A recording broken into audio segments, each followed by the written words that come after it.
for the thousands in attendance and the millions watching around the world. Ladies and gentlemen, let's get ready to rumble!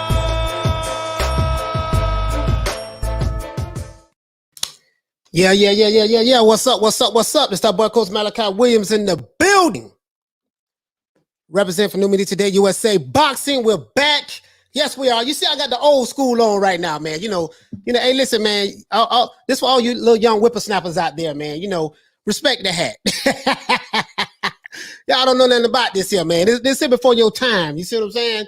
You know, us country boys down here, and especially the old school cats. And when you see them old dudes wearing them old school throwback Kangos, you automatically know how old they are. This ain't a Kango, but you feel me though. You know what I'm saying? Let me take this off, man. I got, it's not a Kango, but you know how it is though, man. Hey, when I was a young dude, right?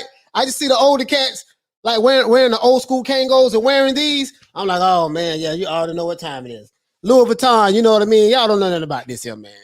Y'all, you got to be in a certain age group to understand the meaning of this. You see what I'm saying? So, really though, I'm just saying, dog, y'all don't know nothing about this here, man. I mean, your older cats. I mean, your younger cats. The young dudes don't know nothing about this. You see what I'm saying? The older cats, my age bracket, and maybe and older, from 40 on up, you know about this. You see what I'm saying? If you, maybe 35, I might give you 35. You see what I'm saying? Well, no, I might give you 35. That's how we say it in Florida, 30. Yeah, man, about 35, man. We don't say 30, we say 30. You know what I mean? Hey, that's how country is down here. You know what I mean? But you have country, then you have country. Alabama is country. You know what I mean? Not everybody, but to some, like Alabama would be considered country. Mississippi would be considered country. Georgia, country. You'll know just based on where you go at throughout the South, how people talk. You know what I mean? Throughout the South, because in the South has different dialects. You see what I'm saying? So depending on where you go at, you're going to hear some real. It's certain parts of Georgia, bro, where you will go at. You literally will not understand what the hell they're talking about. Like you like really you wouldn't understand what they're saying. Like I was in this one town. I was in this one little small town in Georgia called Colquitt, Georgia. Colquitt is like 45 minutes outside of Tallahassee, Florida. Tallahassee is the capital of the state of Florida, but it's not too far from, the Georgia line. So so Colquitt, Georgia is not too far from there. It's maybe like 40. It's kind of like on the, I want to say maybe going towards, I want to say it's like 45 minutes outside of Florida line. I want to say it's maybe west, kind of like going towards the west coast of Georgia, something of that sort. But bruh, I'm there, right? And I got lost. A little small town called Colquitt, Georgia. It's Bainbridge and Colquitt. They're not too far from each other, right? Country. I mean, like Gomer Powell country. I mean, Beverly Hillbillies on that level. To this day, it's probably like that, bruh. I went to the gas station. And I asked a guy, I said, yeah, the older white guy. I said, hey man, I'm trying to find Colquitt, Georgia, man. What's going on? You know what I mean? Can you help me show me where it's at? He said, now look at here. I want you to go down over there. You go down yonder, you make a left right there, you go up the road, and then, you want to make another right on yonder, and it'll be right there. The dude said yonder. He said, look at here. I guess he was trying to say, look here. But he say, look at him, bro. Like it's certain parts of the South.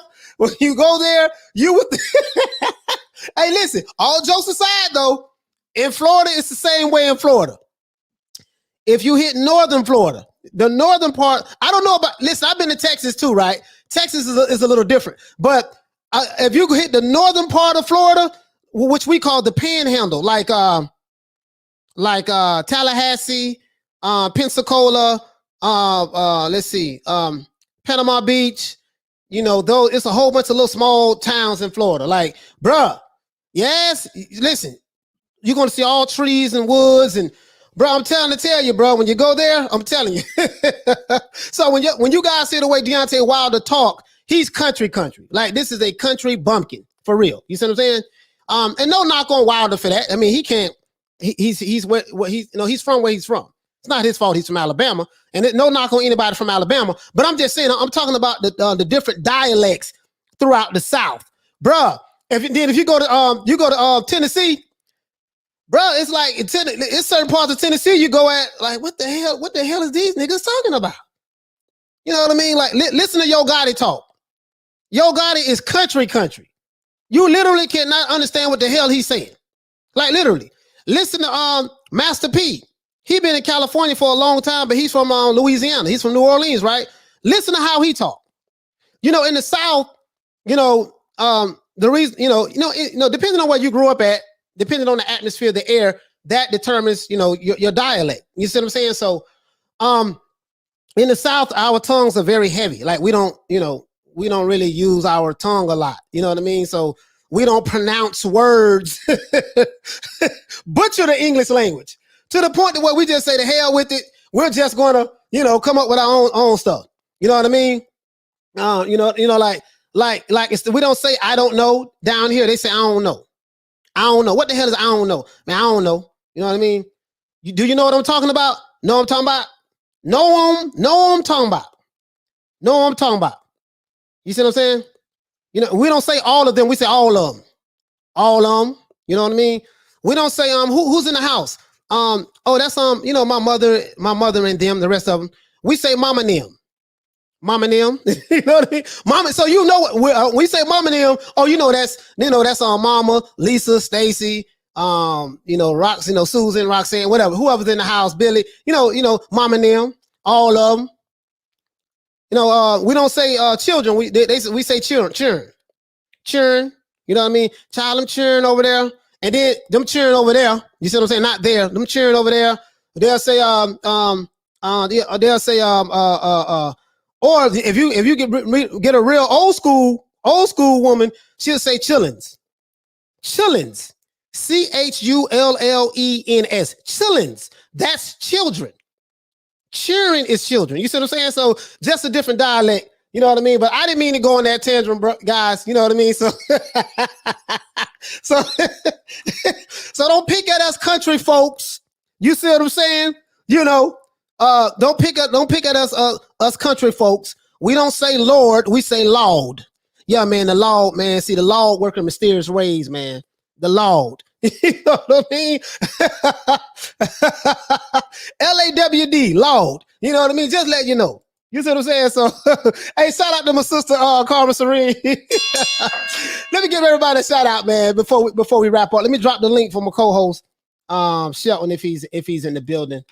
Let me drop that. So you guys in the so I know when you guys from the UK, because you guys speak proper English, right? You guys speak proper English, and when you hear someone speaking from the South, it's like, what the hey, but it is what it is, man. It is what it is. I'm just letting you know. You might need a translator depending on what parts of the South that you go to. You might need a translator depending on what parts of the South you go to. Hell, even if you're in America, like the guys in California, they speak very proper. You know what I mean? They speak proper. So anytime somebody from the South leaves and go to California, like when I lived in LA for like a year and a half, right?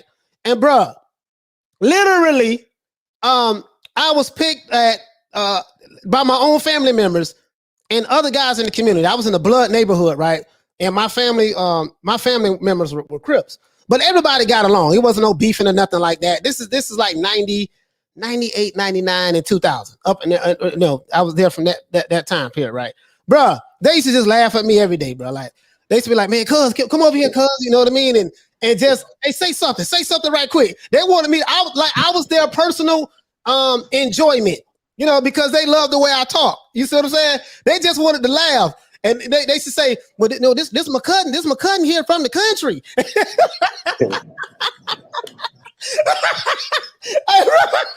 Hey, listen, my cousin. Hey, shout out to my cousin Lynn in South Central. Hey, she used to pull me to her female friends, right? And she say, cousin, come here, cousin. She didn't say cuz. She say cousin, call me cousin, right?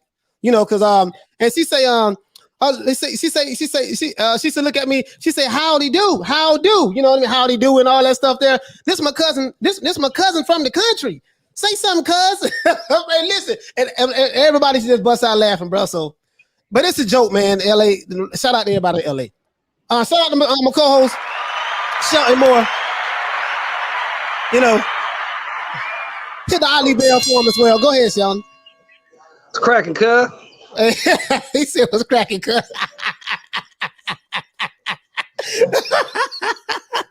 Go on with it. What's going on with it? Hey, Shelton, let me ask you a question. You got any are there any like country parts of California where you guys like Eureka. Eureka, California. Susanville, Modesto, Stockton, Sacramento, all them niggas country. Sacktown? I mean, country that's Northern California, right? Yeah. So it's still places in Sacktown ain't even got no sidewalks. They walk on gravel. Hey, what about Palm Springs? Palm Springs is money. Okay. It's country parts of it now. It's the ghetto part of Palm Springs. That's where Tim Bradley from. It's a hood, just like in South Central. Palm Springs got a hood too. They do the same thing, you know. Just like when you go to certain parts of Miami, you got South Beach, right? Yeah. Well, South Beach is where South Beach is the equivalent of Hollywood, if you know from a lifestyle standpoint. If you know what I'm getting at. And then you go 2 blocks down, and the whole scenery change, right? Yeah. That's how it is out here. Anywhere you go, you got a nice part where the tourists come, the money, the affluent people. You go 2 blocks over, and the whole scenery change. Just like anywhere else, it's all the same. Yeah. Yeah, just if you come to the South, you might need an interpreter, especially if you go through certain parts of Louisiana, bro. I'm telling you, you damn sure don't need one. My people is from Crowley, Louisiana. Right. That's right outside of Baton Rouge. Man, listen, man. Let me give everybody a shout out, man. Shout out to Meryl Dixon, man. Salute to you, fam. Shout out to Meryl Dixon. Shout out to my sister Lisa Bell. Shout out to Carmen Serene. Shout out to Double A the Sagittarius. Shout out to Shane Molly. Shout out to my brother Charlo. Shout out to OG, Double OG, Triple OG. Shout out to my brother Halim. What's going on, Halim? Shout out to Eddie Val. Shout out to Gerald Fields. Shout out to that's Shelton. Shout out to Egg Wake Forum. What's going on, fam? Shout out to Shane Molly. Shout out to shout out to Jedi the Gremlin. What's going on, fam? Shout out to Aaron Story. Shout out to Bob Zulane. Who else? Oh yeah. Shout out to Lady Shan. Y'all please subscribe to her channel. Lady Shan, what's going on, sis? Shout out to Ricky VW. Shout out to who else we have? Shout out to Unanimous Opinions. Shout out to Lesto Raw, Lito Raw. Sorry about that. Shout out to Gerald Fields. And I think that's it so far. Let's see. See that shirt, Coach? Shout out to Kyle in the boxing section. Yeah, Kyle in the boxing. Okay, yeah, that's nice. That's a nice shirt. I like that. Shout out to Kyle. Shout out to Kyle. My guy. Shout out to GB Guthrie. Shout out to I think that's sorry about that. Shout out to Carl Sanders. What's going on, fam? Shout out to Jaden 1. Shout out to Beast Mode Sykes. What's going on, fam? Shout out to G-Mon E. Shout out to Bruce Dog. U5T1N. The show never stop moving. He's just going all the time while a lazy slob like me enjoys the couch. Now I gotta keep it moving, brother. I just got off the injury, man. I'm trying to get it back right. Baby. Yeah, I think Shelton started back working out too. You know, you gotta work it slow. So shout out to Bruce Dog. Shout out to Dalton. Shout out to Paul Young. Shout out to 1U5T1N. Shout out to you, fam. Shout out to Uncle Dave Zilla. Shout out to Ivan. What's going on? Shout out to Anna Lee. What's going on, sis? I haven't seen you in a few days. Shout out to Mr. C and shout out to Mr. T. And let's see, get to the bottom. Egg Wake Forum, shout out to you. And that's it, man. Let's get into the show, man. So yeah, man. So that was just a little, letting you guys know, man. When you come to the South. Go ahead. One more thing, Coach. Sorry about that yesterday, Chan. I had a bad connection, and then I had to pick up my daughter from the airport, and she had a lot of shit to do. I didn't get home till about 8 o'clock. But sorry about that yesterday. Yeah. Because I think when I went on her show, you was on, and you had you was already there when I came there yesterday on Shan's show. Man, I was on like, wow. Got off her show, then shout out to Troy and Major Keys Boxing doing big things, man. It was nice yesterday. Nice interview with the brother Tommy. Yeah, I Brooks. heard y'all had Cooney on there yesterday. Yeah, Jared Cooney, man. Yeah, Jared Cooney, man. Oh, listen, check this out, guys. We're gonna get into the topic of the day, man, about Deontay Wilder. Wilder's looking pretty good. You know what I mean? You know, I'm not gonna bang on him today. You know, I'm gonna, you know what I mean? I'm just gonna. I am. I'm gonna talk positive about my brother. Coach, I was benching 315 pounds in high school, so we're not impressed by a 6'7", 220-pound man who can't even bench double his body weight. We're not impressed with that. I'm not anyway. That's not impressive to me. Hey, hold on. Hey, hold on. D-Town Blaster, man. Hey, Leroy. Shout out to D-Town Blaster for the super chat. Received. Let me put my water over here. Yeah, shout out to D-Town Blaster for the super chat. He say sup, GMW, Shelton in chat. Hey, shout out to you, D-Town Blaster. Yeah, man. Listen, man. I'm gonna say this. Man, I forgot what I was going to say. I wasn't going to talk about Wilder yet. Anyways, yeah, we'll just get right into Wilder. Basically, listen, I like the video. I like video. I'm gonna tell you what I liked about the video. Sheldon, I'm gonna be honest with you. What I liked about the video was he says he's ready.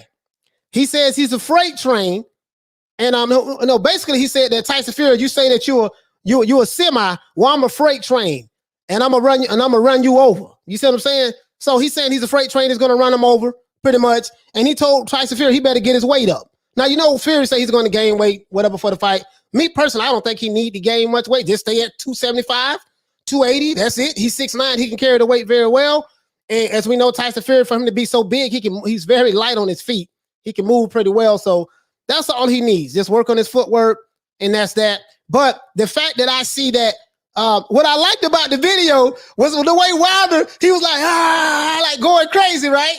And then when he put now he was struggling. His form and technique was terrible. He could have got severely injured. And the problem I had with the video, Shelton, the people who were spotting him did not know what they were doing. Go ahead, Coach. I was going to say the same goddamn thing. The spotters was terrible. They could have killed that dude.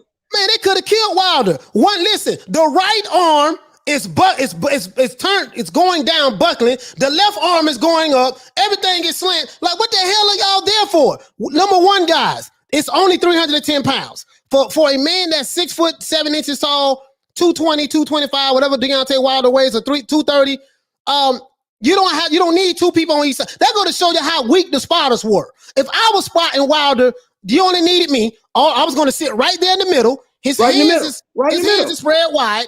Because you want to get a center base when you're holding that bar, right? And when he's pushing, you pull up with him. You see what I'm saying?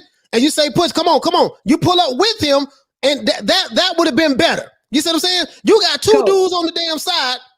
Go ahead. Coach, that right there showed me everything I need to know about his training camp. You can't even spot correctly. Man, y'all don't even know how to spot a man. Come on now. If that weight would have shifted, and if that right arm would have gave out, his ass was in trouble. That should have break your neck, break your sternum. You be toe up, man. I didn't have weights fall on my chest before. I know how that shit feel. It's not good. Yeah. And what was so funny, what was so crazy about it? Now his form was off. He was lifting his back up, and literally, I thought it's like he was trying to lift himself off the bench. His form was terrible. But I'm not gonna bag on him on that because listen. Put it this way. Wilder has no business trying to lift that much weight because that's not going to help you in the fight anyways. You know what I mean? That's what that means, Coach. Now you lift weights for a long time, so you can echo me on this. Right. When you lift using your back, when you lift arching your back and try to push the weight up, that means it's too much weight for you. It's too much weight. It's too much weight. Now it's a cheat form. People do, but it was just the way he did it. It was so awkward, and it was painful for me to watch because when I'm in the gym, and guys, I tell you, I like legs. I love squats, so I'm squatting 425 by myself, right? On the Smith machine, I can do it, or even just free weights, 425. Of course, I have a spotter because anything can happen. You see what I'm saying? When you're doing that kind of way, anything can happen. But Wilder doesn't need that. And even I don't need that because I'm too old for that right now. So I just, the highest I go up now is like maybe 315, and that's it. But Wilder doesn't need that. He can do a lot of reps with 225 and he'll be fine. But he doesn't need all of that anyways, because you don't want your muscles to get too tight and all that stuff there. Exactly. Coach, I work out with 185. I don't even max no more. I don't know how much I can bench now. I just work out with 185. Then I break it down to 145, and then I burn out. I don't do none of that. It don't make no sense, man. 310 pounds, a in shape guy that's 200 pounds. If you in shape, you should be able to bench double your body weight. You should be able to bench 400 pounds. Right. What Charlo would say, he say exactly, coach, in the middle behind him and spot on your own. Yeah, exactly, man. Listen, the two guys who were spotting him was his homeboys, and they amateur. Come on. He's saying, hold on, guy. Hold on. I gotta hit it one time, man, but it did kind of motivate me though. I was like, okay, look at Wilder, okay. hey, sure. Wilder was. Well, hey man, I like the energy, man. I love the energy. I did. I love the energy. But you said it first, and somebody said it in the chat. You can lift all that weight you want. That's not gonna help you in a boxing match. Hey guys, listen. Hold on. Here you go. I got she looking ugly. Oh, she look like a whole birthday cake. I mean, damn.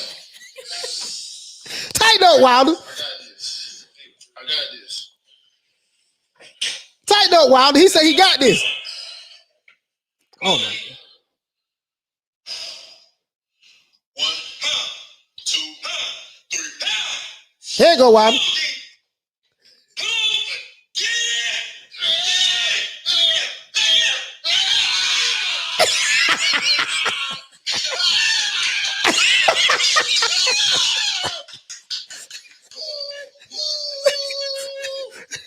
Train, you say a semi truck, I'm gonna run you over with a train, baby. Whoa. 310. Oh my God. He said that like that was, and he said that shit from his chest. Like that shit was impressive. Listen, man. Like that shit was impressive. Man, it was impressive, man. It was impressive, bro. It was impressive. I was benching 310, 315, damn near 35 years ago. Come on, man. Hey, listen, man. Listen. It was impressive. Wilder went in there. He did the damn thing. He was, you heard how he was screaming. Y'all. Listen, hold on, guys. Hold on. Let me let y'all hear this again, man. Because today. Stop that. Listen, hold on. I know that I've been giving my brother Deontay Wilder a hard time. Right. Guess what? But now we're going to uplift our brother. We're going to uplift him. You see what I'm saying? This is a uplifting moment right now. That's all I'm saying. I'm gonna address everybody in the chat, guys. I promise, guys. Please forgive me. Yup, I got this. Here you go. I got shit. She looking ugly. Get it over here, see. She look like a whole birthday cake. I mean, damn. I got this. You see, Wilder. You see him, Shelton. Let's go, baby. Come on. Tighten up. Come on, D. Tighten up, Wilder. Show him what you got. 1, 2, 3, Come on, D. Come on. Hit it.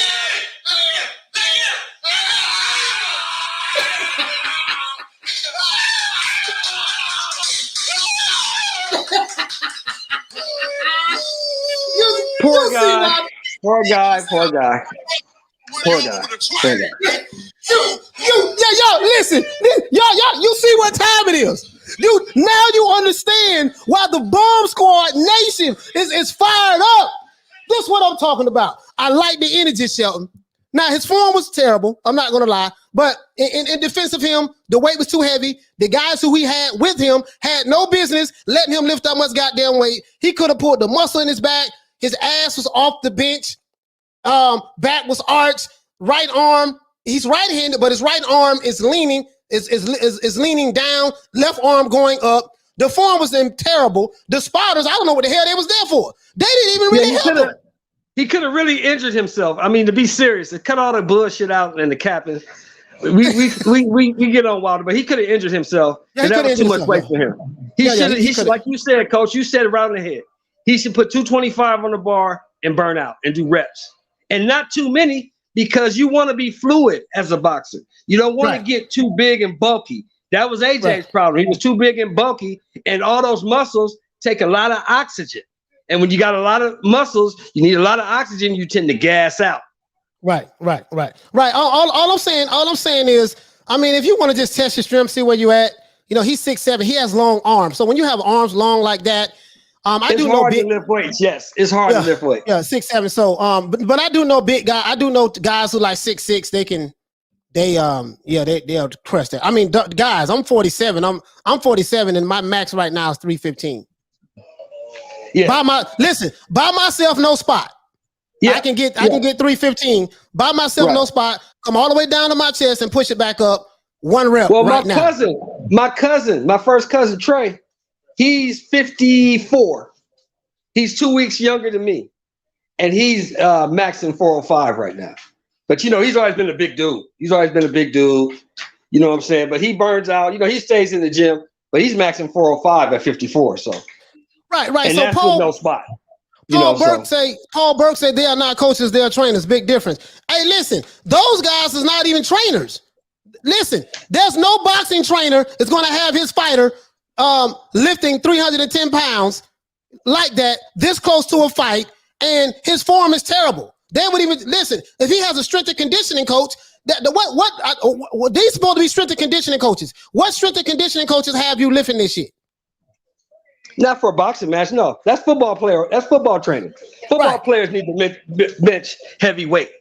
You know what I'm saying? Football players need to max out and be bulked up because of the contact and the physicality of the sport. Boxing, you need to be fluid, slick, so you can move. He's not gonna overpower Fury, no matter what he does. Only thing that's gonna help him is he has a decent jab. He can pop Fury to jab and back Fury up. If he cannot back Fury up, he's gonna lose again. Yeah, the weights. Unfortunately, guys, weights don't really help you in boxing. It just doesn't. You know, I mean, it can help you build your strength up a little and stuff like that, especially heavyweight. Now, what I would like to see Wilder do, to be honest with you guys, I would like to see what his leg workout look like, because he still needs to work on his legs. He needs to work on his legs. That is the problem. He needs to work on his legs. He don't have to do anything heavy. Just listen, take 225, do squats, do some deadlifts with some light weights, 135 maybe, stuff like that. Do some leg lunges, do duck walks. Listen, bro, you know what inspired me to do legs? I told you guys I was a fanboy of Mike Tyson. Mike Tyson had one of the meanest leg workouts I've ever seen. He didn't do weights. Mike Tyson used to do duck walks with he used to do squats, body squats with the checkers. He'll put the checkers down. Like let's say you'll line up 20 checkers, right? You'll walk up to one, do a squat, pick it up. You'll walk up to the second checker. You'll put the checker down that you had in your hand. You'll pick it back up, go down again, pick up the second checker. You'll walk to the third checker. You'll squat down twice to put the 2 checkers down, and then squat down 3 times to pick the 3 up. And then you go, bruh, try that. We used to call them the Mike Tyson. You don't have to go that far. Yeah. Does the Mississippi River run through Alabama, Coach? Yeah, oh yes, it does. Oh, you talking about Mississippi? I'm sure they got a Sandy Shoal somewhere. He needs to put on go back to look at Ali tapes. Every time you saw Ali, what he had on when he was running, what did he have on? Oh yeah. No. Combat boots. Yeah. Get your combat boots and go run in that mud. Run in that mud. Right. Run in that mud. That's all you need to do to get your legs right. Yeah. To get your legs right. Yeah. Hey, shout out to Mark Nash, man. Y'all please go to Mark Nash channel. He said it's not a weightlifting contest. Ask Timothy to Bradley. Yeah, just go to Mark Nash channel. The reason why I'm saying something though is because I do like his energy. I like the fact that he was excited. I like the fact that he was this shit was entertaining. I ain't gonna lie. He was entertaining. That's the first thing, Coach. I'm so sorry. Coach, that's the first thing I thought this morning. I got up, made me some coffee. I took a shower. I clicked on the phone, and that shit came across my timeline. And I'm gonna be honest with y'all, everybody in the chat that's listening. The first thing when I watched it that popped into my mind was, well, shit. I was benching 315 in high school. That's not impressive, bro. I ain't gonna lie to you, bro. But that shit was so funny. And Wait a minute. Dave Bay. Dave, you're right about that. Mississippi River doesn't go through Alabama. You're right about that. Listen, but I get what Shelton's point is. But you're 100% right about that, brother. It does not run through the Mississippi Bay. You're totally right about that, brother. Thank you for the correction. Listen, hey, check this out. Hey, Dave, check this out though. what I was thinking about when I saw it, right? I'm like, damn, where all this energy was at during the press conference. You keep going back to that, coach. You keep going back to that. I ain't trying to be funny now.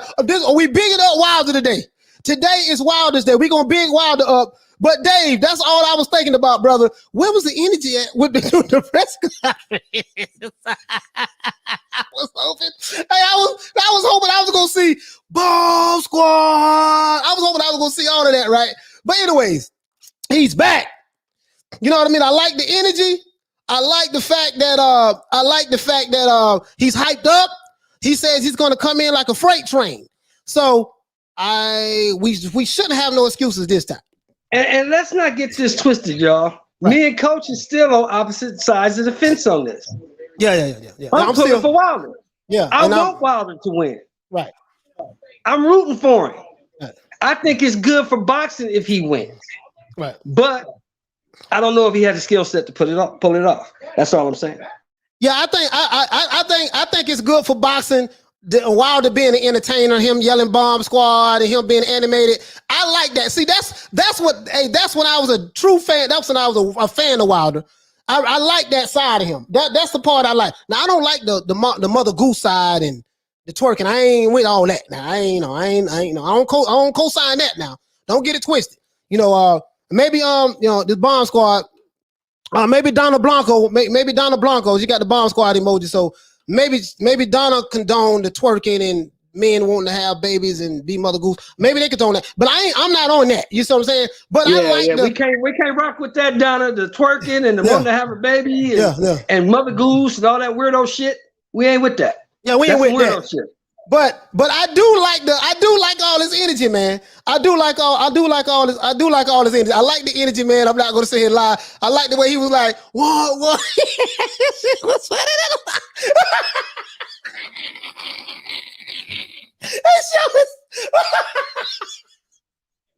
Donna Blanco. Well, go ahead. I ain't gonna sorry that Sean, come on, man. Sean, you had to admit that was funny though, Sean. Yeah, it was. But Donna Blanco, he could have found a better way to dance for his wife. Grown ass men don't twerk. At least not the generation that I come from. I don't know what these youngsters are doing nowadays. Because I've seen niggas wearing dresses and all kind of shit. But I don't get down like that. Grown ass men do not twerk. He could have found a better way to dance for his wife. Hey, listen, man. Listen. Okay. Hey, the entertainment aspect of what I'm talking about. It's good for boxing. I'm glad that our brother is hyped up. You know what I'm saying? I'm glad he's hyped up. I'm glad he have a whole lot of energy. He got his homeboys in there with him. They did a terrible job spotting him. I would advise him at 6'7". Wilder has lean muscle mass. When you have lean muscle mass, you have no business lifting heavyweight. Not with lean muscle mass. Especially for a boxer. Now, if you have lean muscle mass and you're trying to bulk up, you lift heavyweight. Heavyweight lifting is for bulking. That's what heavyweight lifting is for. It's for bulking, right? Hold on, King KO. Hold on, Coach. King KO. When was Tank twerking? I never saw that, and I was at the fucking fight. I was at the fight. I never saw Tank twerking. Stop it with that. What Tank? What did he say? Tank was twerking at the fight. What Donna said, maybe she wants him to dance like a stripper. Have you ever seen the male strippers before? As a matter of fact, no, I have not. Since we on that subject, but I just spent about $400 at Club Allure in Atlanta. I know what female strippers look like, but I don't know nothing about no male strippers. I ain't never seen that.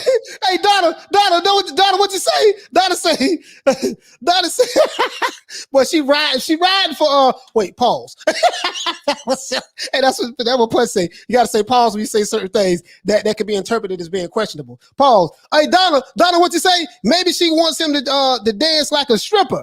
That was on Juneteenth too. On Juneteenth. Have you ever seen a male stripper before? Hey, that's right, Donna. Take up for Wilder. That's what I'm talking about, baby. You know, ride for him. You know.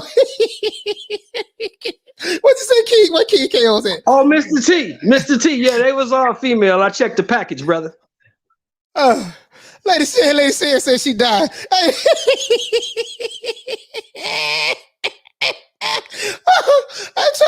Oh man, oh bro. Hey guys, y'all gotta forgive me, man. I'm sorry. I know this is unprofessional right now. I'm trying my best, bro, but it's hard. This is a tough one for me today, bro. I'm trying my best now. I'm trying my best. Now, Sheldon is right. We are on the opposite end of the fence. He is rooting for Wilder to win. Me, I still got Tyson Fury in the 10th, stopping him late in the 10th round. I think Wilder's going to be a whole lot better, but I do believe that Tyson Fury is going to be a whole lot better as well.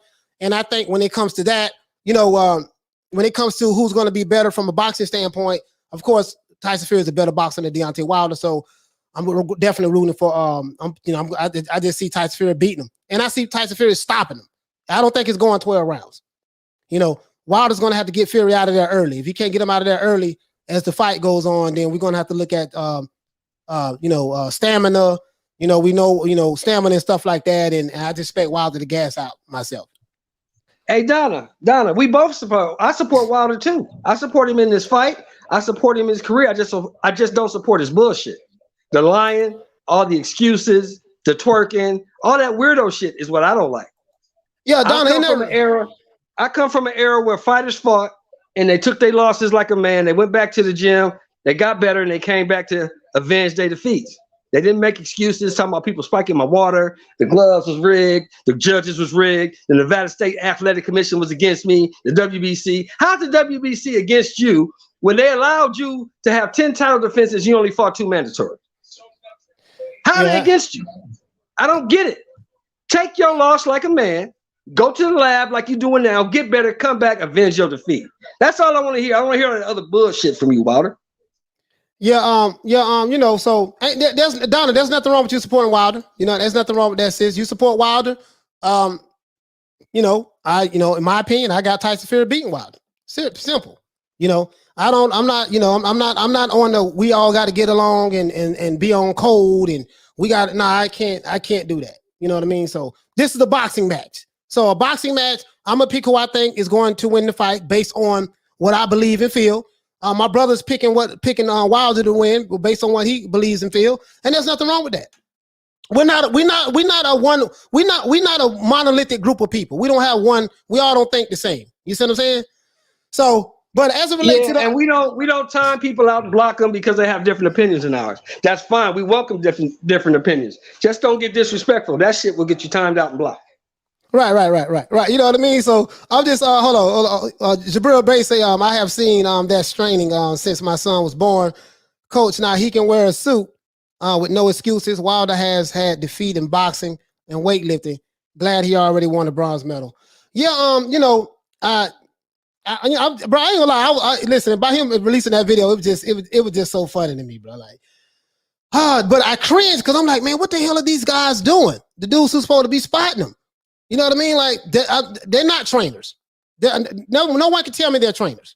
They're not trainers, and I don't believe that at all. They probably just his homeboys, maybe some yes men, and they just come on D.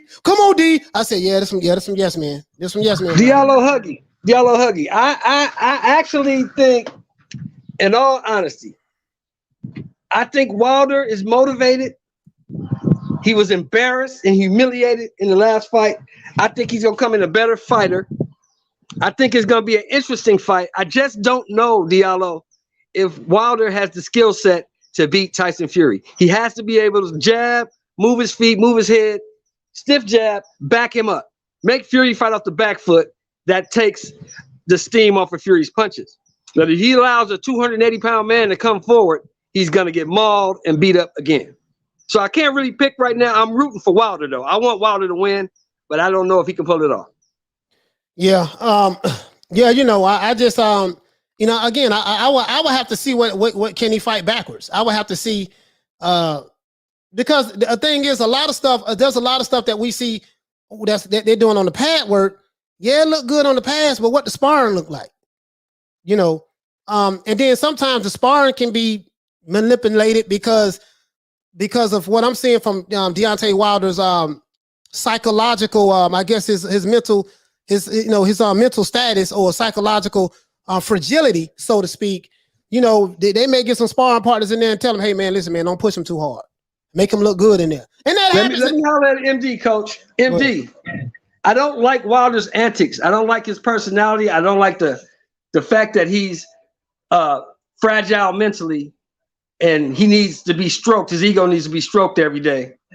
And he can't accept his loss. I don't like that. Wilder, I'm supporting Wilder because Wilder is my American heavyweight champion. I'm an American. I got to support my guy. That doesn't mean because I support my guy, that doesn't mean I condone his bullshit.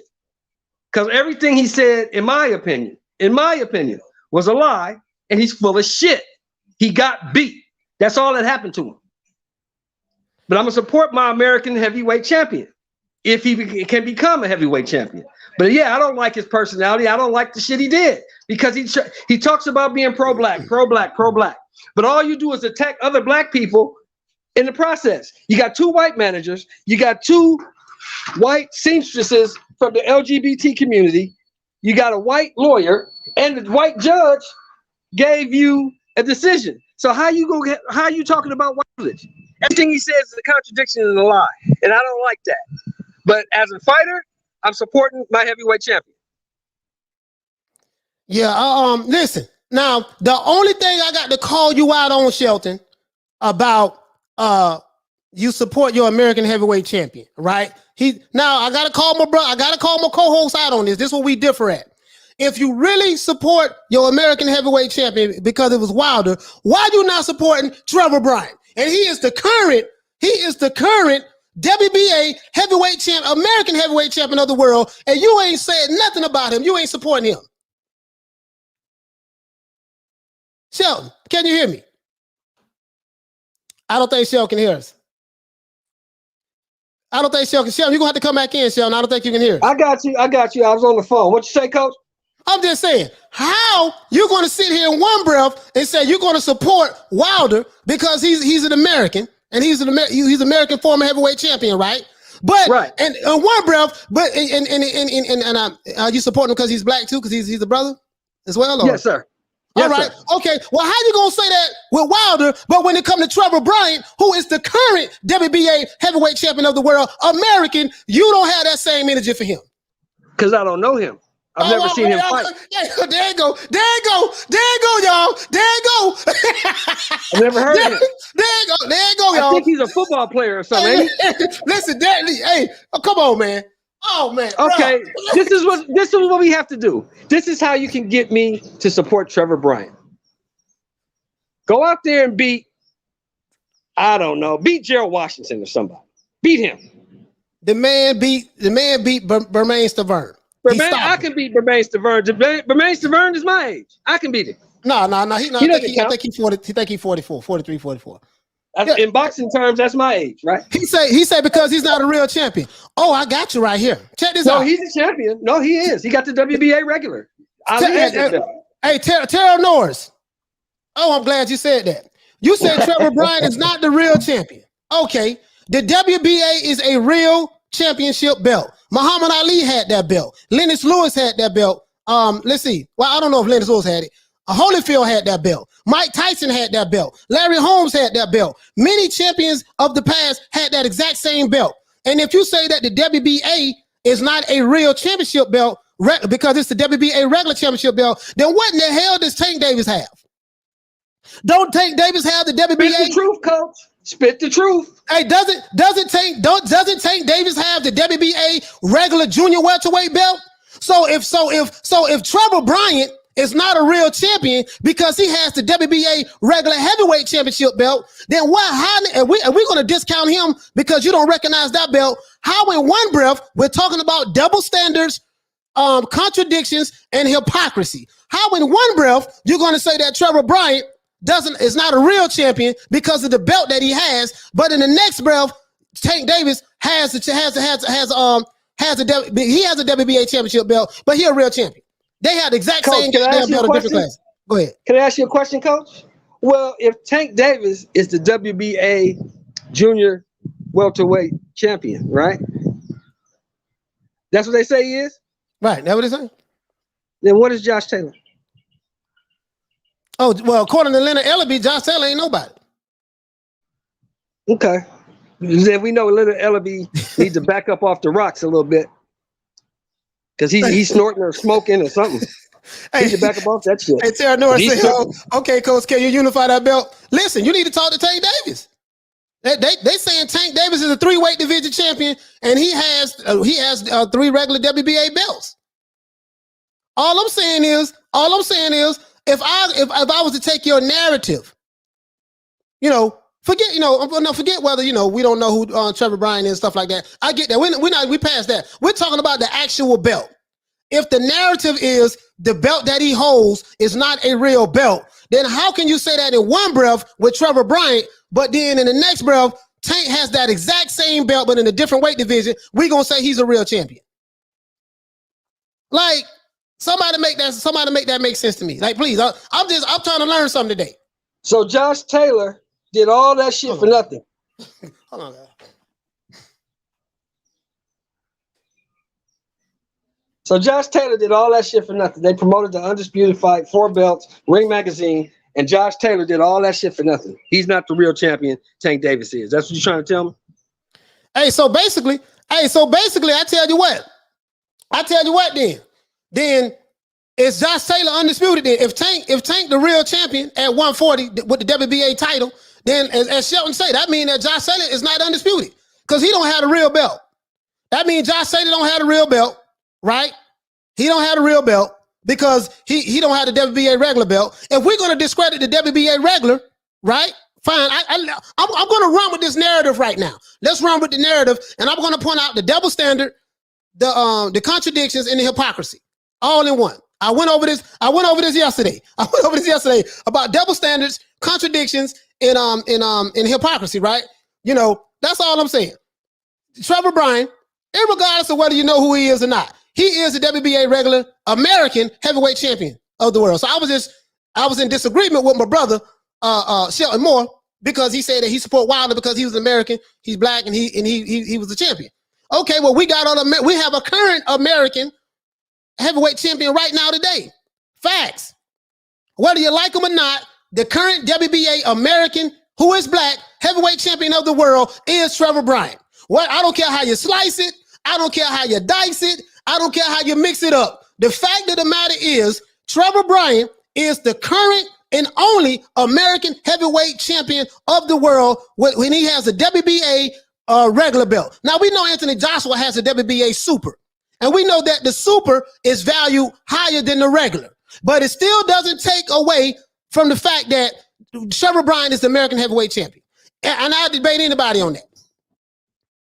Anybody, because I'm riding for Trevor Bryan. You see what I'm saying? That's all I'm saying. So, but enough of that. I like the energy that we got. Hey, Carl, what you say? AJ ducked Trevor Bryan. Exactly. That's my narrative. Hey, and we gonna run with that. Hey, Carl. Not only did AJ duck Trevor Bryan, Andy Ruiz ducked him. Deontay Wilder ducked him. Tyson Fury ducked him. All of the top heavyweights right now are shaking in their boots. They won't even mention Trevor Bryan's name. They won't even mention his name. You see what I'm saying? So other than that, that's it, man. So I'm just, I just got to put that out there. I remember a time where the WBA regular was the belt. That was the belt. That was the Ultimate Championship belt. I think the Super Heavyweight Championship belt came out. They created that belt in like 2000, 2001. Somewhere up in that time. 2000, 2001. So that belt is like 20 years old. The WBA regular has more historical value. But and he's undefeated. You see what I'm saying? So, hey, listen. I got so Dragon Leg said, y'all niggas ain't hitting 310. Nah, I'm benching my max 315 right now. And that ain't bad for a 47-year-old. You know what I mean? And I got a bad shoulder on top of that. From all these years of lifting, you know what I mean? I got a bad shoulder, so Yeah, but right now 315, I'm squatting 425, and I can squat that 5. I can give you 5 reps on that, easy. 5 reps, 425 in the bucket, up, down. Make sure you always have a spotter. At 47. So, leg lunges, duck walks, knee high leg lifts, leg curls, leg extensions. Let's see, shuttle runs. Oh, I'm not gonna lie, guys. Shuttle runs kill me right now. I'm trying to build that up. That's kind of hard, to be honest with you. But but all the other stuff, yeah. But Wilder is 6'7". He's 6'7". I would I would have him working out with like this. Look, we're gonna do 2 1/4. 2 1/4 is what we call we call it 2 1/4 in the gym. 225. We'll do 2 1/4. You'll just rep with that because he has very long arms. He has very long arms. He has lean muscle mass, so he doesn't have any business trying to lift that. And then if you're gonna lift that, you better have some damn good spotters.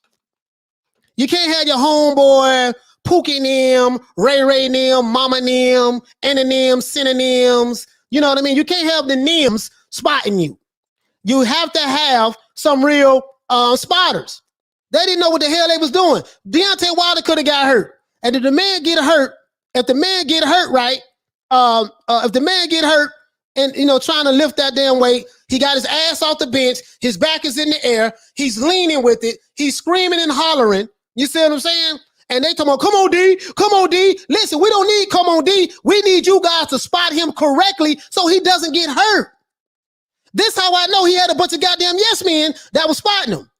Damn, come on, D. You need to be very attentive and watch and make sure he don't hurt himself. That's the problem. That's the problem I had with the whole video. I love the fact that I like the energy. I like the fact that Wilder was yelling and screaming. Bro, I ain't gonna lie. Hey, that shit had me hyped up, bro. Wilder got me ready to go to the gym as soon as it's live over with. I gotta hit the gym today. Coach. Sheldon, I gotta hit the gym today. Wilder motivated me today, man. Because I didn't work out yesterday. I didn't work out Sunday.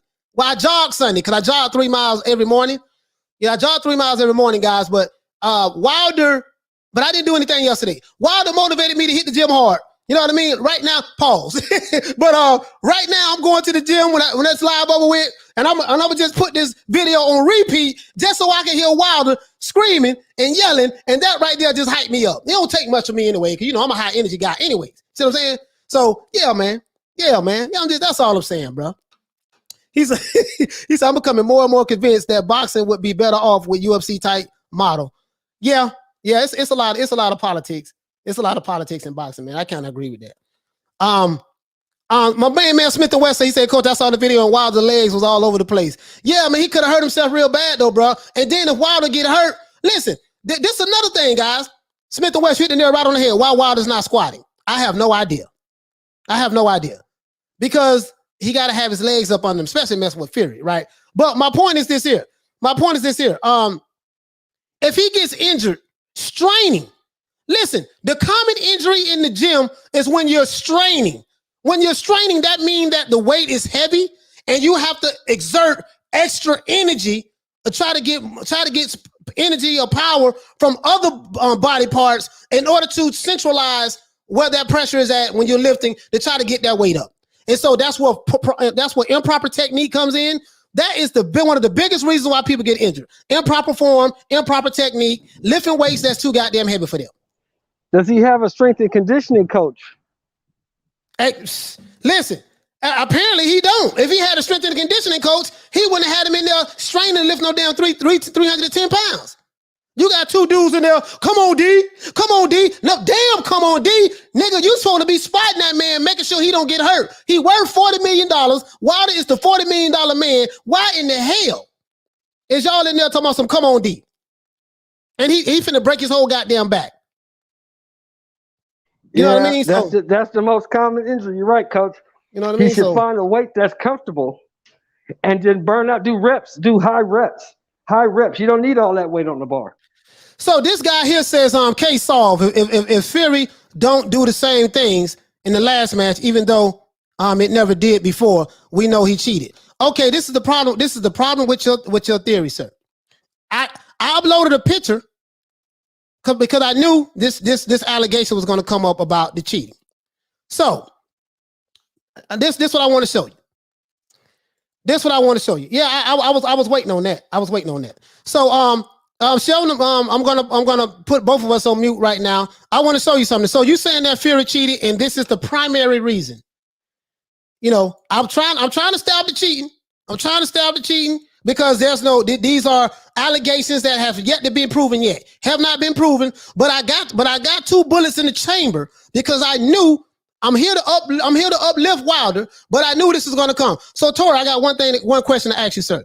So if Fury, hey, shout out to my brother Blood, man, Retro Boxing, man. Y'all please subscribe to the YouTube channel. Hit the Ali bell for my brother Blood, man. Got much love for my brother, right? So basically what you're saying, Tori, is the primary reason that Wilder lost was the gloves, right? And that Tyson Fury cheated. The only problem I have with that, sir, is that that's not what Wilder said. Let me show you something. Hold on. Let's do this. Wilder, if that was the primary reason why he lost, then explain this to me, sir. Hold on. Hold on. Let's do this. I'm trying to see, how can I show this? How can I show this? Wait a minute. All right, I know what to do, Sheldon. Sheldon, hold on. Let's do it. Let me see, can I share this? Because I want to see, can I share something? No, I can't share that. I can't share that. Oh, you know what? That's because I got Sheldon on. Sheldon, let me show this right quick. Chime right back in. Give me about 2 minutes. I want to show you something. If the glove, sir, was the primary reason, right? If the glove was the primary reason, I got this uploaded, and I want to show you guys this. I really want to show you guys. Oh, wait a minute. I'm sorry about that. I'm sorry about. Here we go.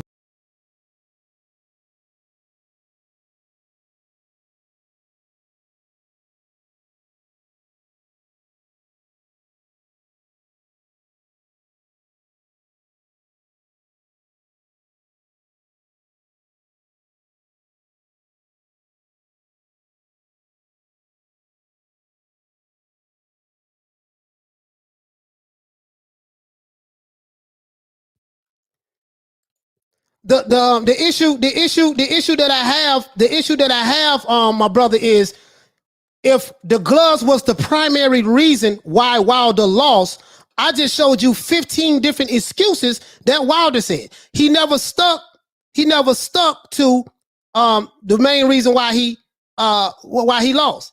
Now you said that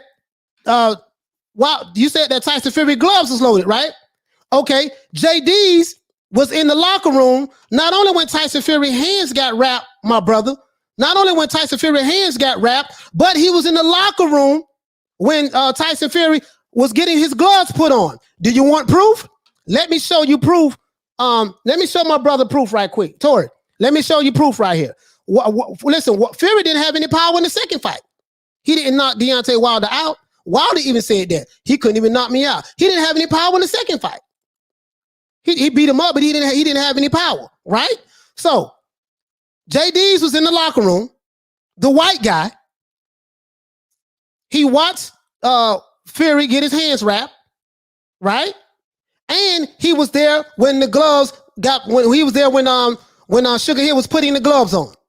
He watched. Do you want to know how I know? A picture says 1,000 words. Watch this, my brother.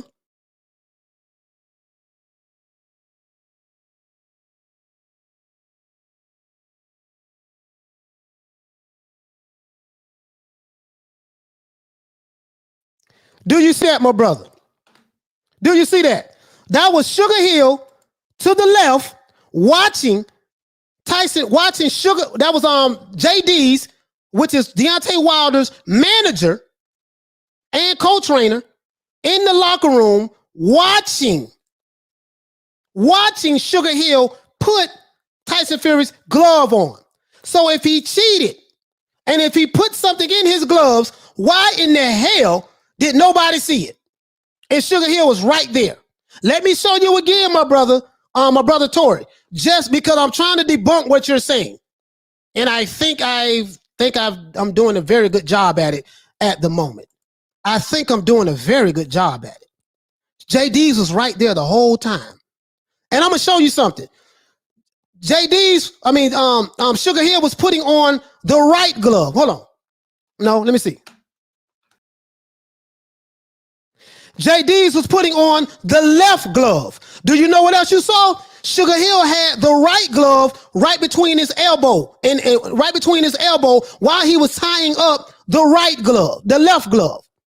JD's was standing right there, and there was another guy standing right there watching. Show me at what point in time did JD's get tricked? And so he said, explain why they turned the camera off. Man, listen, you are deflecting. Sir, explain to me. You said explain why they turned the camera off. Explain to me why JD's was right there watching Tyson Fury get his gloves put on by Sugar Hill. Explain to me why Deontay Wilder said that the reason why he lost, or whatever the case may be, is that the costume made his legs weak. The only problem is you have 15 different excuses that he gave, and you guys are focusing on one thing. What about the other reasons why he gave? He said that he lost. What about Kenny Bayless? What about Mark Breland? What about the Nevada Athletic Commission? I mean, bro, I don't even keep talking about the same thing. It's like I'm really wasting my breath because you guys, you use this circle of logic, and you I point out your double standards, and you just don't, it is what it is though. I get it. Hey, shout out to Hey Leroy. Super chat received. Playtime's over, boy. Shout out to Big Shank the God. He says, my theory is that the manipulation happened during the ring walk. Yeah, but we're not dealing with theories, brother. We're dealing with facts. Do you have any facts? Yeah, brother, I dropped the link. I'm finna drop the link right now. Brother. But anyways, I don't want to keep going through this glove gate thing, bro. To be honest with you, when I don't want to keep going through the glove gate when we have referee gate, when we have Mark Breland gate, which is a good man. Shout out to Mark Breland. He's a good man. He has a hell of a reputation in the sport of boxing.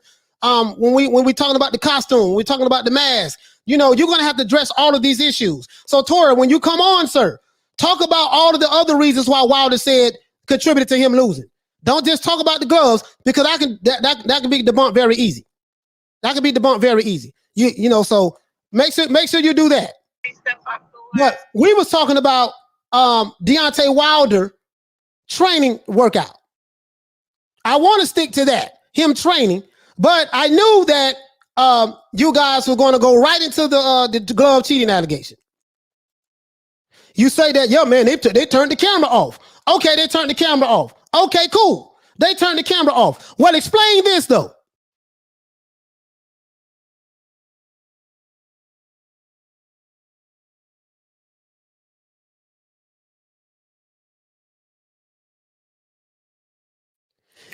They turned the camera off so you couldn't see it. Explain what JD's was doing there. Can you explain that, sir?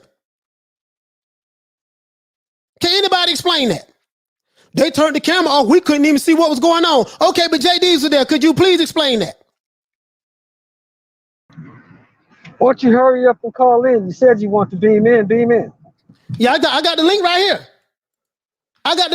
Explain that.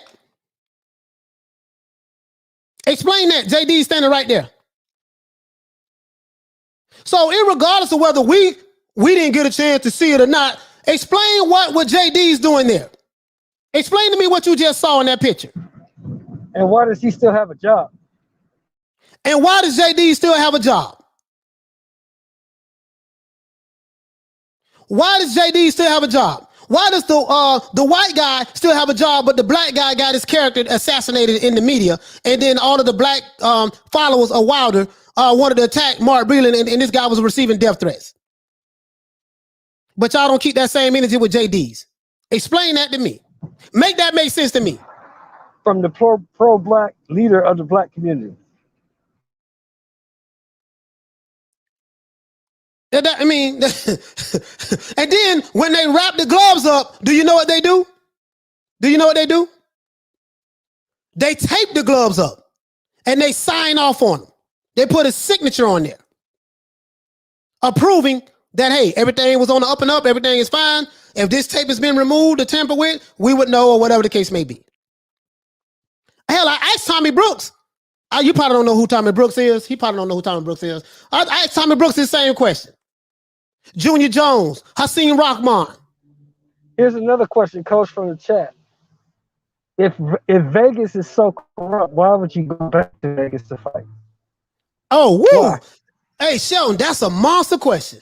Hey, listen, Shelton said, if Vegas is so corrupt and that was the scene where the crime took place, why would you go back to that same place where you were cheated at and fight there again?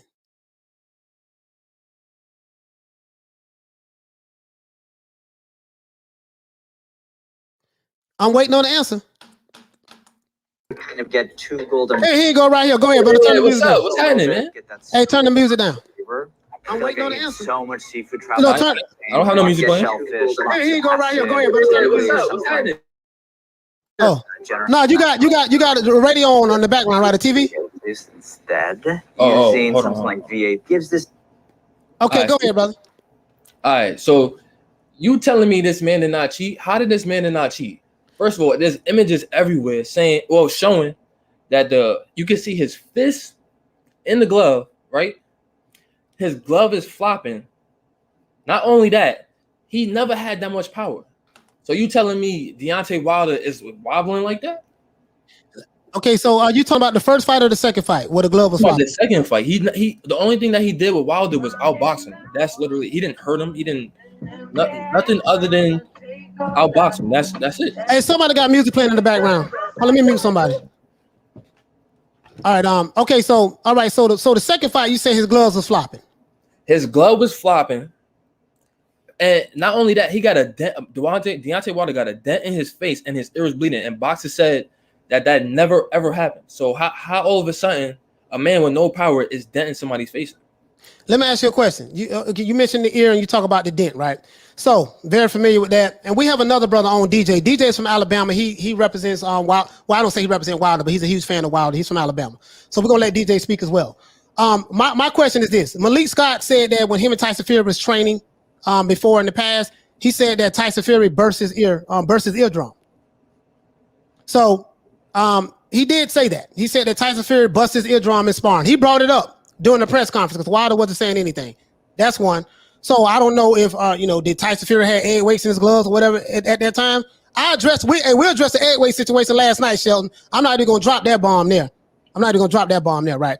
So you said the second fight his gloves was flapping. I think that when people talk about Tyson Fury gloves flapping, they was talking about the first fight. We didn't see any flapping of the glove in the second fight, but you say that it happened in the second fight. I will take your word on it and run with it. My question is this. Deontay Wilder had a dent in his skull. And you're saying that Tyson Fury caused that dent because of what? Something in his glove. It's no way with gloves on you punch it. Well, it's people that punch that hard. I get that. But boxers say it's out their mouths on YouTube that nobody punches that hard where you're going to give me a dent in my face. It's not like this is bare knuckle boxing. You get what I'm saying? It's a glove. Okay, so Deontay Wilder has a dent in the side of his skull. Is the dent still there, sir? Yeah, it's still there. I forgot the other dude's YouTube channel, but it's like he looked like he's Arabian, but I think he's black though. But he shows it like Aki TV. Aki TV. I know you're talking about. No, yeah, he's talking about Aki TV. Let me explain something to you, brother. Bones don't dent, homeboy, they break.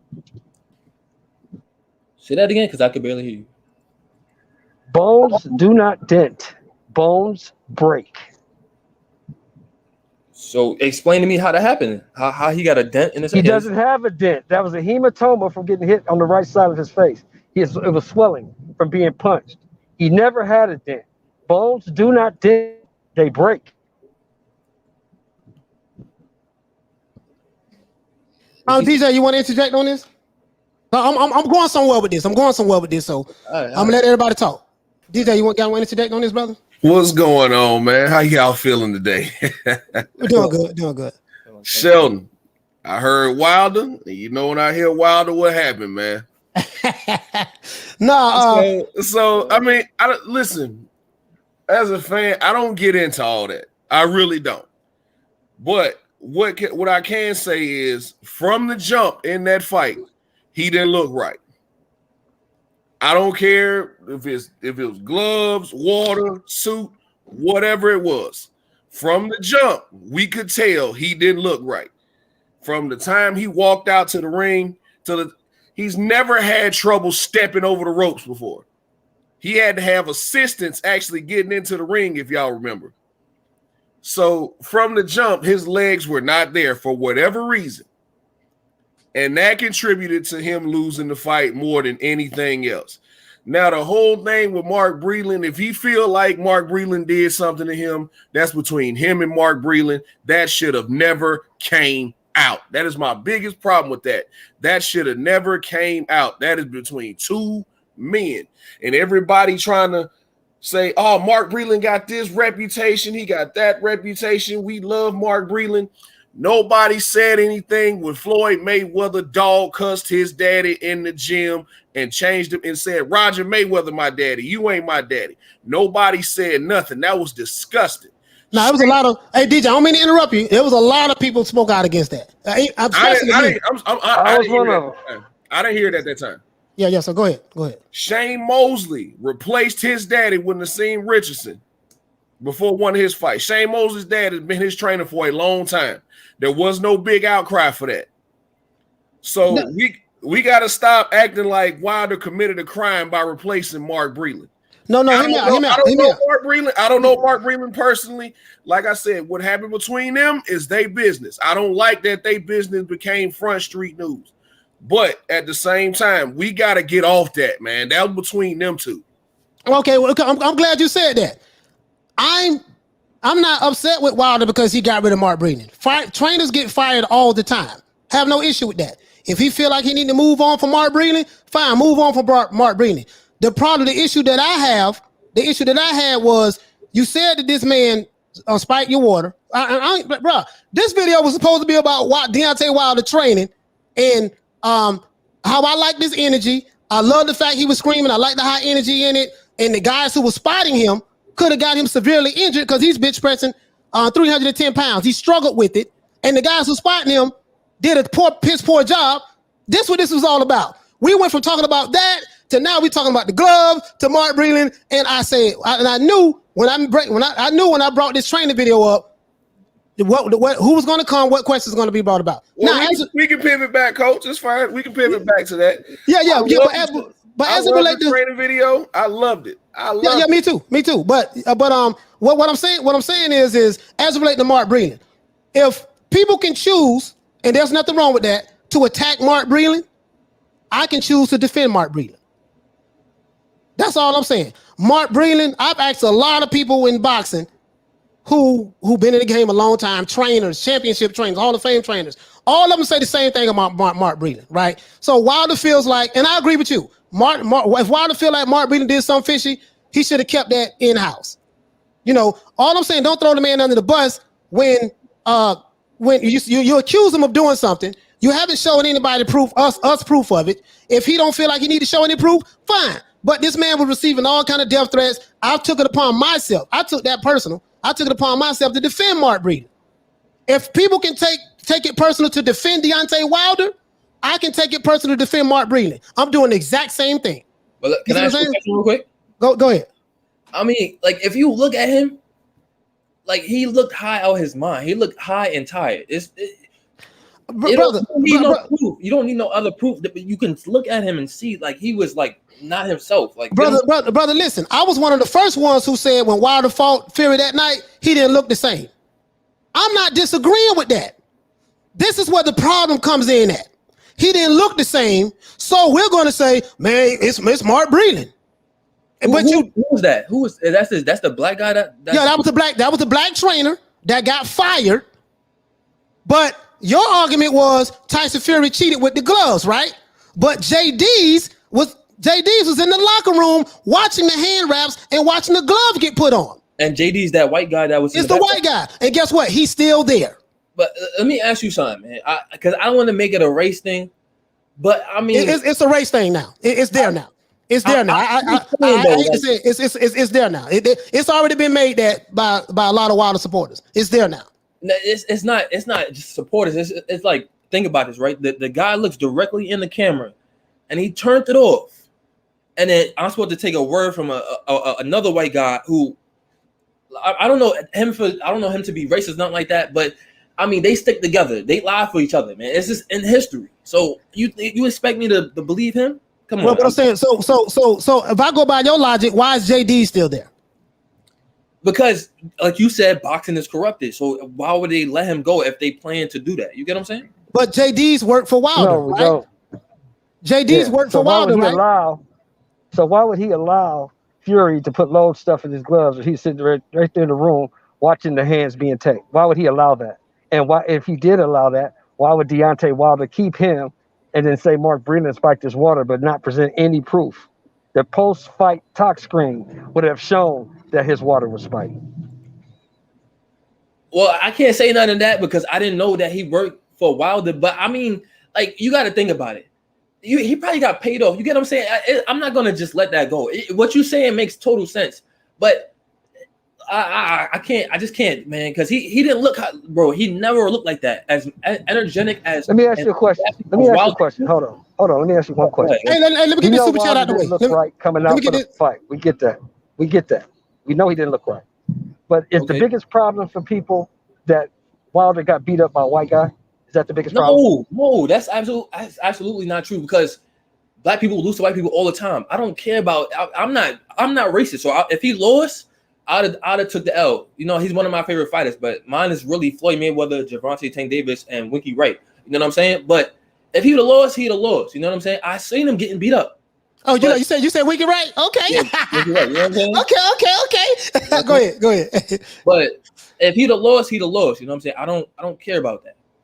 But it's too much, like, proof, video, picture, evidence, all that this man was cheated. You know what I'm saying?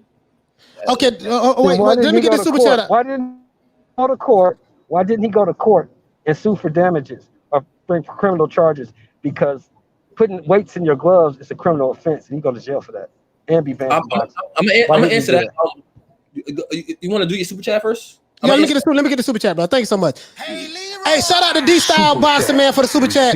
He said, you mind if I come on, coach? Yeah, I dropped the link, D-Style. You can come in.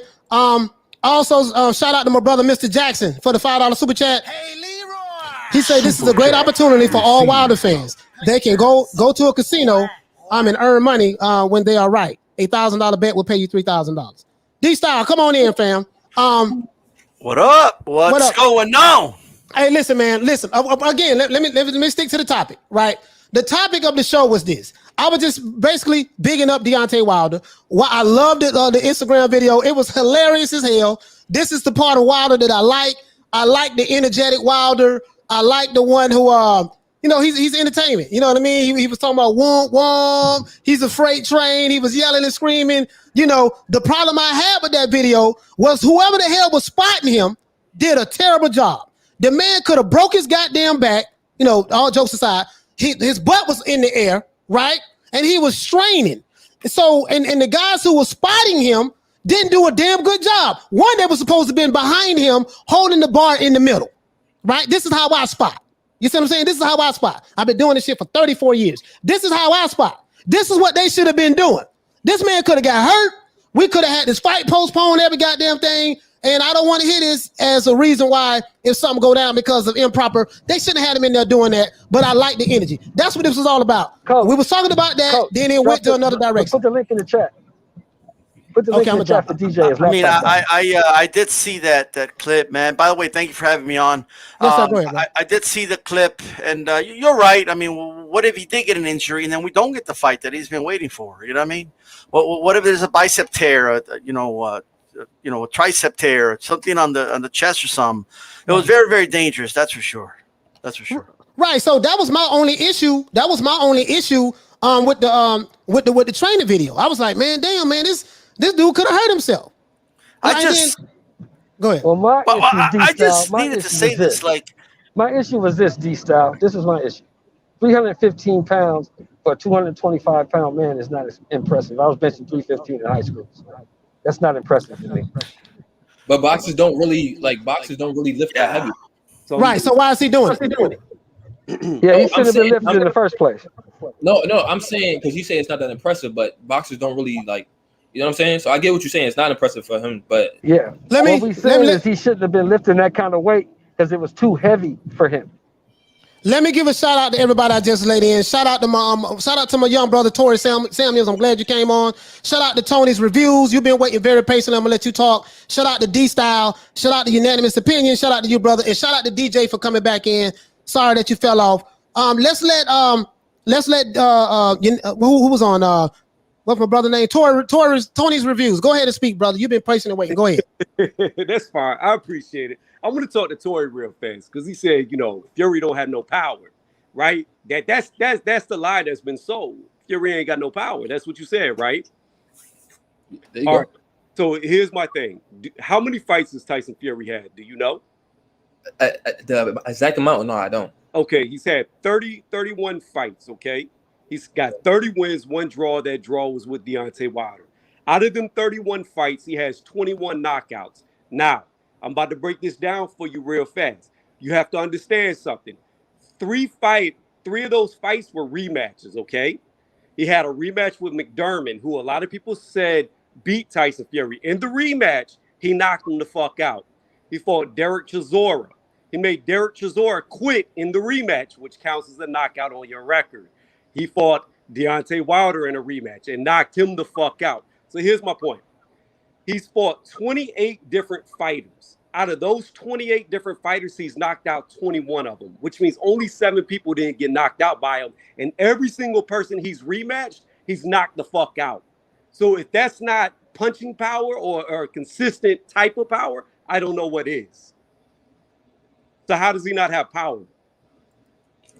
I mean, those 21 people that he knocked out, were they like of caliber or were they okay people? Like, you know how you fight certain people and you be like, he's a bum? Were they bumps? No, he has a better record, a resume than Deontay Wilder. Well, that's I ain't gonna lie, that is subjective because some people will argue different than that, brother. So I'm not saying I'm not here to argue either way. Let me get in on that. Go ahead. Go ahead. Did he fight anybody like Ortiz? I would argue that Derek Chisora is way better than Ortiz, who has beat fucking nobody but Brian Jennings. Ortiz is like trash. He's like everybody's scared of him though. Why nobody want to fight? Okay, listen, guys, listen. Are you on Tony's Reviews? Is Tyson Fury your favorite heavyweight? Fuck no. Okay, all right, cool. So listen, let me address this super chat, and I'm gonna let everybody chop it up as well. They'll address everything one by one. Okay, I gotta be fair. Let everybody get in. Hold on, let me address the super chat. Super chat. Shout out to Vids06 for the $5 super chat. He said Wilder has a gag order on JD's. I haven't heard anything about that. JD's just answering questions will unravel the excuses even more. Wilder is hiding JD's in the basement. Okay, we don't have any proof on that, but I really do respect your opinion. So I'm gonna hit you with the Ali Bell on that. My other brother just came in. Unanimous opinion. You've been waiting very patiently, and I'm gonna let everybody talk. I promise you. Go ahead and say what you need to say, brother. Okay. On Lady Shan's jump off. I put down a little something there about because everybody talks about their resume and who fought the most bums. I don't call anybody that will lace up gloves and put their life on the line and risk their health and their safety a bum. To get down for entertainment. So I'm not gonna perpetuate that bum shit. So what I'm gonna say is this though, Dillian White, I'm gonna talk about the big four that we got here. Dillian White, his opponents have a combined losses of 293 losses. Deontay Wilder has his victims 220. Fury, if I remember correctly, he had somewhere around about 179 or somewhere around there, close to 180, and AJ had his victims 142. So out of the 4, AJ's victims, had better records, I would say. So I mean, does that make him better? I can't say. Yeah, my thing is these guys will have to fight each other. You see what I'm saying? Irregardless of what side of the fence you're on, how you feel about Wilder, Fury, Joshua, Dillian White. These guys will have to fight each other for us to come to that final conclusion. But I do agree with you because I was a victim of that, calling certain fighters bums. I was dead ass wrong because I boxed before for 5 years. So I was dead ass wrong for saying that. And my co-host Shelton Moore corrected me on that. Because when these guys put their life on the line and people die in the ring, they're not bums. Because neither one of us beat them, for one. If we step in the ring with any of these guys who we call bums, they'll beat the shit out of all of us. So, but I would say there are different levels of fight. I don't know, Coach. I don't think you put me in the ring with 130 pounder, he going to fucking sleep. That's just you got to be in your weight class. You a big dude. You a big dude. I mean, I'm just saying but I'm saying we have C class fighters, B class fighters. Cut that out, DJ. You wear? Come on, DJ. I'm about to say you put me in there with Chris Colbert, I'm gonna whoop his ass. So yeah, but I'm saying we have different levels of boxers. You know what I mean? Everybody's not a Tank Davis. Yeah. Everybody's not a. I said bump. I didn't mean it like that though. I just meant because you know how people say, they be fighting taxi cab drivers and all that. So that's what I meant. I say that a lot. I say that a lot. Hey, but go ahead, DJ. You got something you want to say? I mean, we gotta define what we mean by power, because a lot of those knockouts that my guy Tony's review was talking about, is it an accumulation that forced people to quit, or is he flatlining people? That's what I consider power. Right. Like Deontay Wilder's flatlining people. If I can come in really quick. Because I need to talk about this. Let me just say this really quick. He didn't flatline Wilder. Wilder was out on his feet for 5 rounds. And they have to throw in the towel. So this idea that he had power out of nowhere is not true.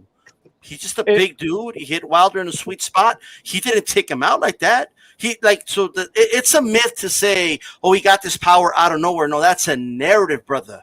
Up here, that's a narrative. You're coming on here you came on here. The first thing you said was they turn off the camera. How am I supposed to expect to believe this and that? And you didn't even know who JD's was. You got to get your facts. Hold up. Let me finish my point. You have to get your facts together. If you're going to come on the internet and debate these points, brother. You got to get your fact. Who's JD's? Who is he? I saw him already, the white guy. But listen, I heard what you said. But who is he to Wilder? Who is he? Listen, I already know that's his trainer or whatever. It doesn't matter who he is. It does matter. You know why it matters? It matters because let me just finish this point and you can go. Let me just finish the point really quick. The reason it matters is that's his trainer. That is the guy in every prize fight. Okay, the opposite corner has the right to have a representative of theirs in the locker room. JD's was the handpicked representative of Deontay Wilder. JD's is incompetent. He's incompetent. Well, that's irrelevant. My point is, no more. It doesn't matter. You could say he's incompetent all he wants. You don't have to be that competent to see an egg weight in a glove. You don't have to be competent and know about boxing to see an egg weight in the glove. I bet you really would. One more thing. Hold on. We're gonna let everybody talk. Let me cook. Let him talk. No, you gotta let me cook really quick because you gotta let me finish the point really quick. Go ahead. I'm sure you're gonna get to talk. Let me just finish my point. Look, when you made another statement. All right. Now you said you listened to Joaquin, brother. You got to start listening to people that have already debunked all these things. You haven't listened to them. That's why you didn't even know who JD's was. That's not a good sign. That's a red flag. You said the fist was in the wrist area of the glove. Is that what you said? Okay, and you said it was flopping and all that. Okay, I spoke to a glove expert. I spoke to the guy from Everlast that distributed the gloves to Wilder, to Fury in that first fight. Like, do you understand? So no, hold up. So you say it was in the wrist area. It's been no. Him out. I'm gonna let you talk, brother. I'm gonna just I don't want everybody trying to overtalk each other and we can't hear the point. I'm gonna let you address it. I'm gonna let everybody talk. As to the guy who said I'm not keeping the same energy, listen, when I have people on the panel, I have to respect everybody. Whether I agree with them or not, I'm going to let people express themselves. This is what we do over here. I'm not going to block anybody. I'm not going to do any of that. I can't let my personal bias get in the way of letting people express their opinions. So if you want me to go off on people who's saying the narrative that I don't agree with, I'm not going to do that. I'm going to let people talk. They have a right to speak on this platform. If you go to the LDBC channels, they don't let people come on their platform like that. You can come over here and talk. So go ahead, D-Style. Say what you got to say. So one more minute, I'll finish my point. Well, when it comes to that, right? They think that it's this right here, and then you could see it, right? Is that what you think? The problem is that you could see tape right here. Well, the tape doesn't go all the way to these bottom knuckles, brother. It just doesn't. The tape ends right here between these knuckles. So it's not going to be the fist. It's this right here, okay? Now, why is it flopping? Because he wore MX gloves. MX gloves are designed to go 90 degrees to parry shots, all right? You could bend the wrist back. It's possible. It's not impossible to bend the wrist back. It could look floppy all you want. Look, this film of Canelo where his glove looks floppy. I have film on Devin Haney where his glove looks floppy. It doesn't mean anything. It just means that the glove was a little loose. That's all it means. Hey, All right, so go ahead. Yeah, I want to back you up as somebody who's actually fought. 32 Smith? 30 fights, no losses. Let me tell you something. These excuses are the dumbest shit I've ever heard. Okay, now let's just go with the narrative of an egg weight. Coach, you said you boxed for 5 years, correct? Yes, sir. Yes, so from 15 to 20. Okay, I didn't do too well. No, that's fine because you've had probably at that age 12-ounce gloves amateur, right? Yes, sir. Yes, sir. Okay. This is when Wicked Wright was boxing. Yeah. I want you to stick with where I'm going because you've had gloves all you know. So you got a pound of weight at the end of your fucking arm because your fist is an extension of your arm when the glove is on, okay? Because it's taped to your fucking arm.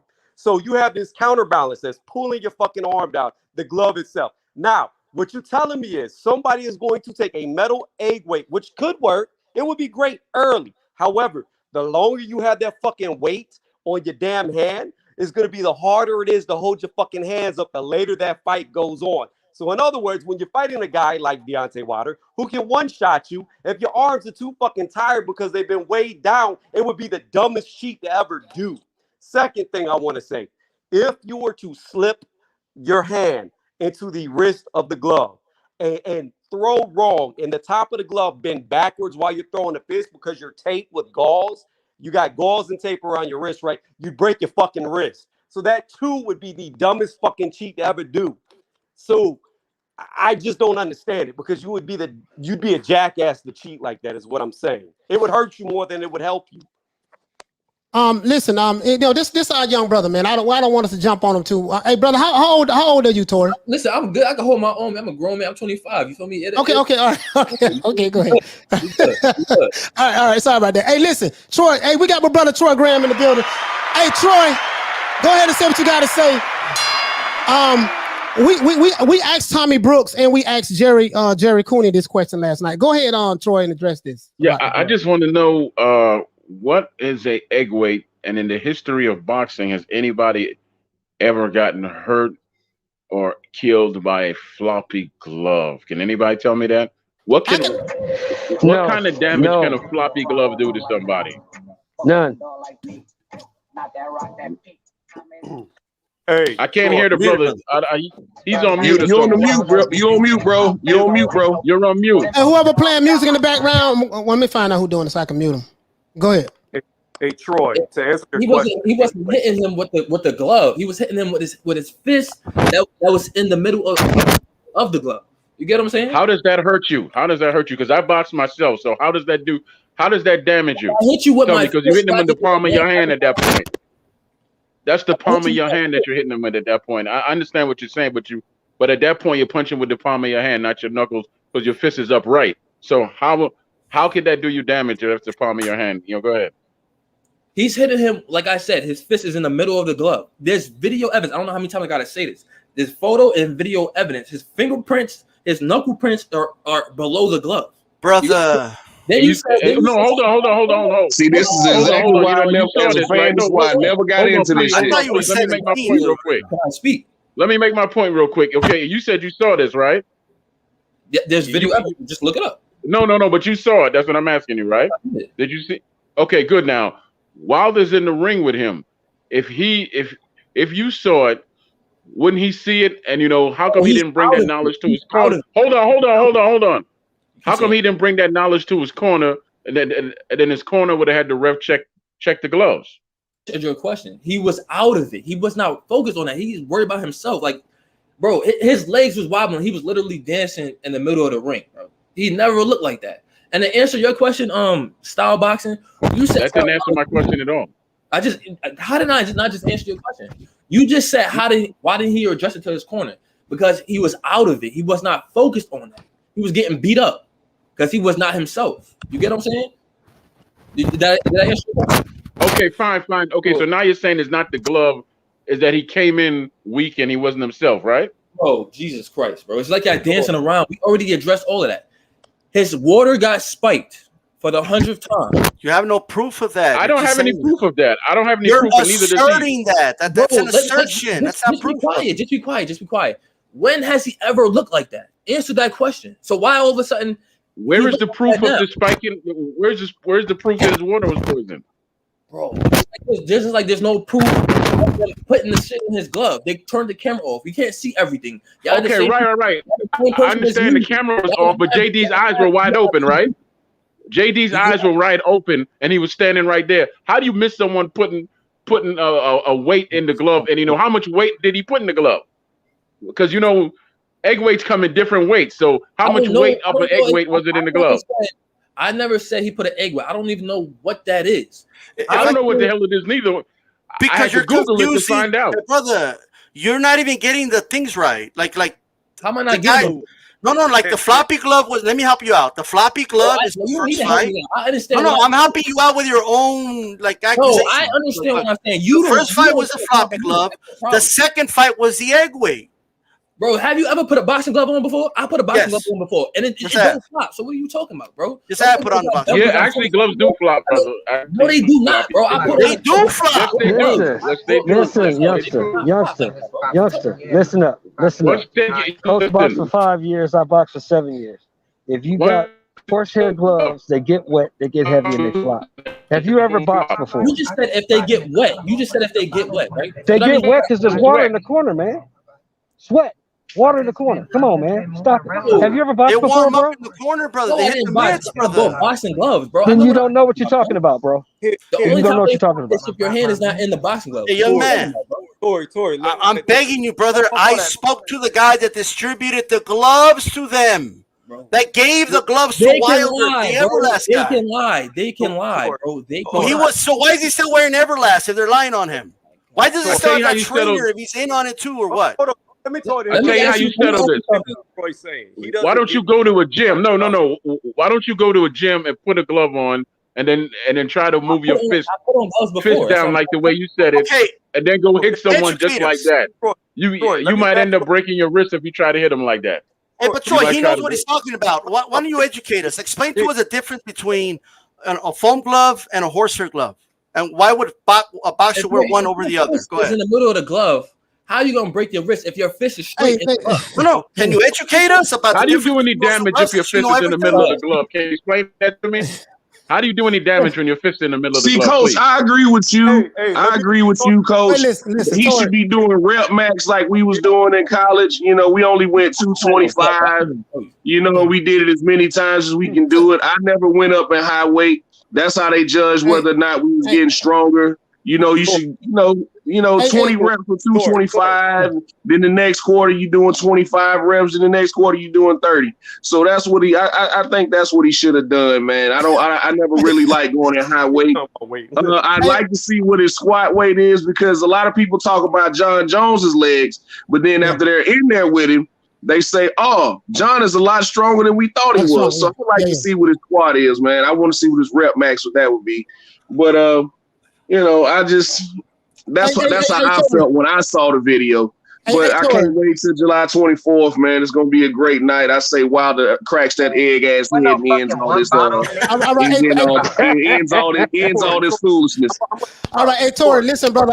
Thank you so much, Karen, for coming on. I'm gonna start letting people come off, but you made your point, brother. Yeah, no problem, bro. I know y'all think because I'm young or I don't box, I don't know what I'm talking about, bro. I had boxing gloves before, bro. I'm not gonna argue with y'all or nothing. Yeah, that's fine. No, brother. I got a great deal of respect for you. I let you come on here. I let you come on here and talk, brother. Yeah, you can come on anytime. You know what I mean? I just want to say this one thing, and I'm done. I know I'm young. I know I don't box. I know y'all think I'm crazy, Why are you talking? Listen to Tori's reviews. Look, Tori, do this real fast. You can do this real fast on cam. Listen to me real fast because you're not understanding what Troy's telling you. Let me help you understand what Troy's trying to tell you. Okay, ball your fist. No, you can do it. Hold on, because I'm listen to what I'm telling you. Bro, I'm not trying to disrespect you. I'm trying to help you visualize. Just ball your hand up into a fist. Ball your hand up into a fist on camera right now.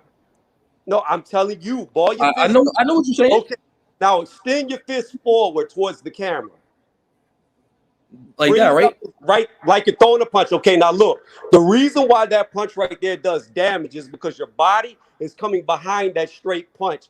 Therefore, you're ejecting all of your weight into that punch coming forward. Now, when you fucking slip your hand down, you can't punch with the top of your fist. You have to punch, ball your fist up again. Ball your fist up again. And hold it up. Hold it up. Now turn it out. Turn it where we can see the inside. No. Hold your fist up like Black Power. Hold your fist up in the camera. Now look, when you start swinging with the inside of your fist right there, you can't generate no power. So you never seen people with street fight and hit like that? Bruh, that's not no power. You might hit some fucking dude who doesn't know how to fight, who's never been hit before, but no trained fighter is going to hit you like that because you're not putting your weight behind it. You're breaking that fucks up the whole dynamic of how to throw a punch, dude. You were talking about some idiots in a backyard who don't know how to fight, fucking windmilling at each other. That has no fucking force behind it. You will get no power swinging like that. I am telling you from somebody who had 32 fucking amateur fights and never lost. You will get no power. Let me ask you something. Now let me ask you something, right? Now, if my water is spiked, and you're still a heavyweight, that punch is still gonna hurt, is it not? What are you talking about? Let me tell you, if your water is spiked, okay, when you go back to that locker room and you have to take that VADA testing like all fighters do, the toxicology report is going to reveal that your water was spiked, and they're going to know exactly what was put in your water. Being that he passed the toxicology report, he didn't have shit in his water, period. All right, so Tony's reviews. Tony's reviews. Give it up, man. Give it up. Chill. I'm trying to leave, but I appreciate y'all. You know what I'm saying? I respect all y'all. But when this man lose and Deontay Wilder don't look how he looked last fight, we're gonna get back on here.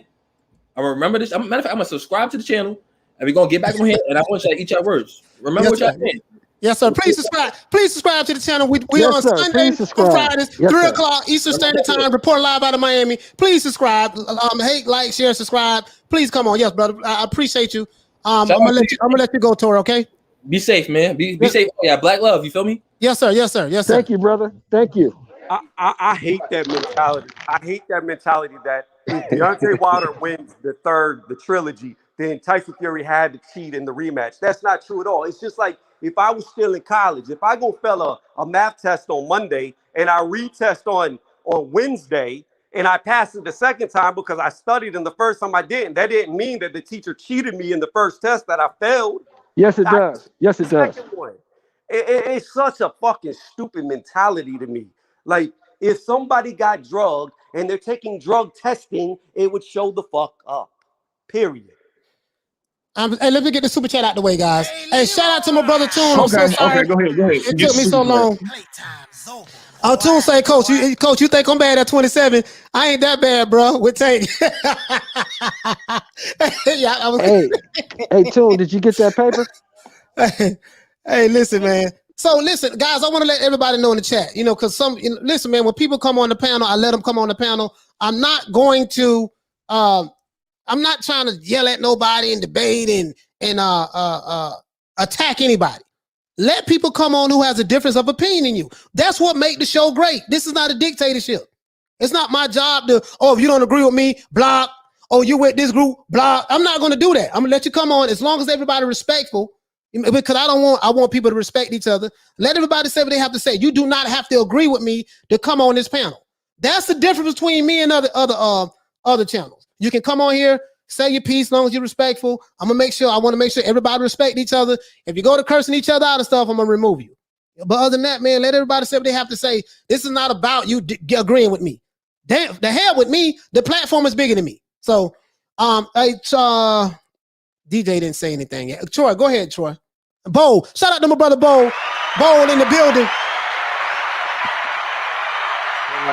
Round of applause for brother Bo.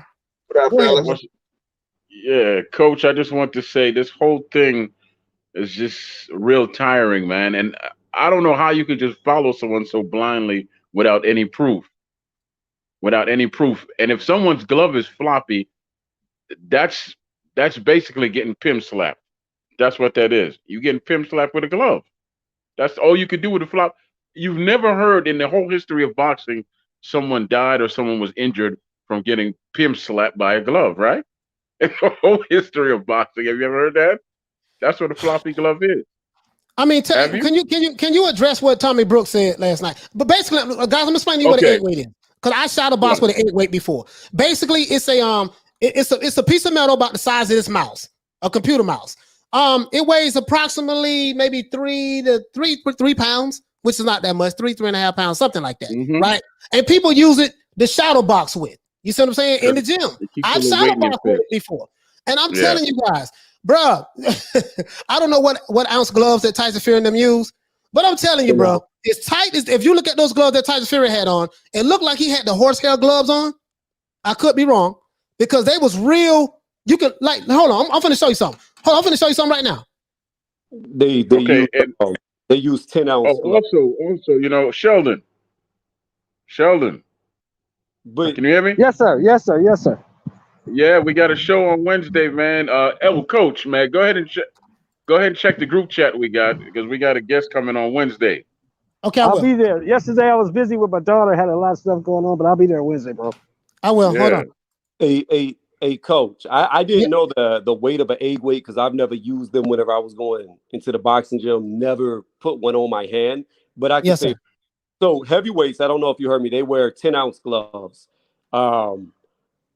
Pretty much what you just said is about 3 pounds. I could not imagine having 3 pounds in my hand for a 12-round fight and being able to hold my arms up by the end of the 12 rounds. That's what I'm saying. It would be the dumbest way to cheat possible. Yes, it would be great if you splatter his skull early, but if it goes late, you're not going to be able to pick up your arms.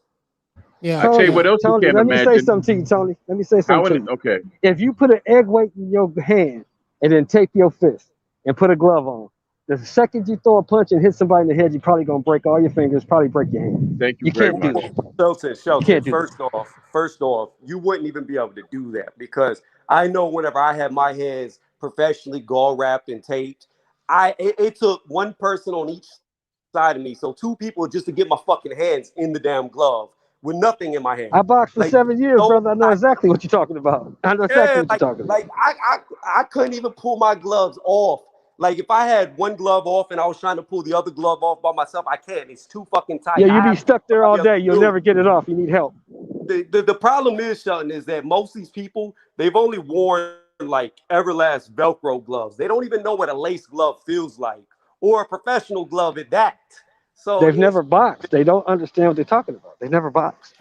All right, so this go ahead, Troy. Go ahead, brother. Yeah, sorry. You know, how do you slip a weight like that past the trainer that's standing right next to you? How do you slip that past you? Wait a minute. I was trying to show you guys that picture too, man. Like I wanted the young brother to explain that. I showed it to him, but he I guess he wasn't able to explain it. But if I remove.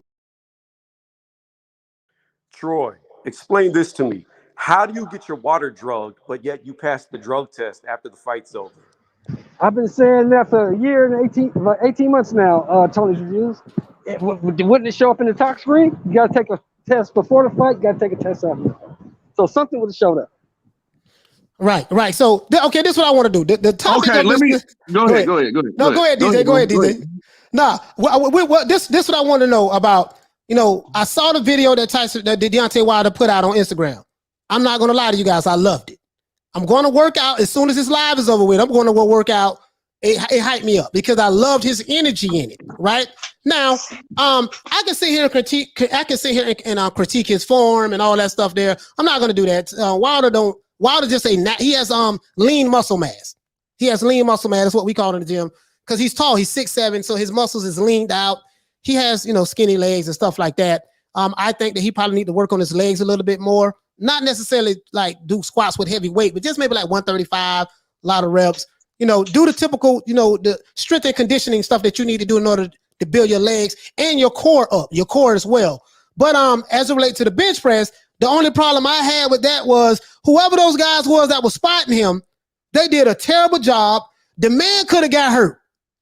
The form and technique was bad because what happens is, and bro, I'm telling you, I've been doing this shit for a long time. When you lifting weight that's too heavy, you try to overcompensate in order to get the weight up.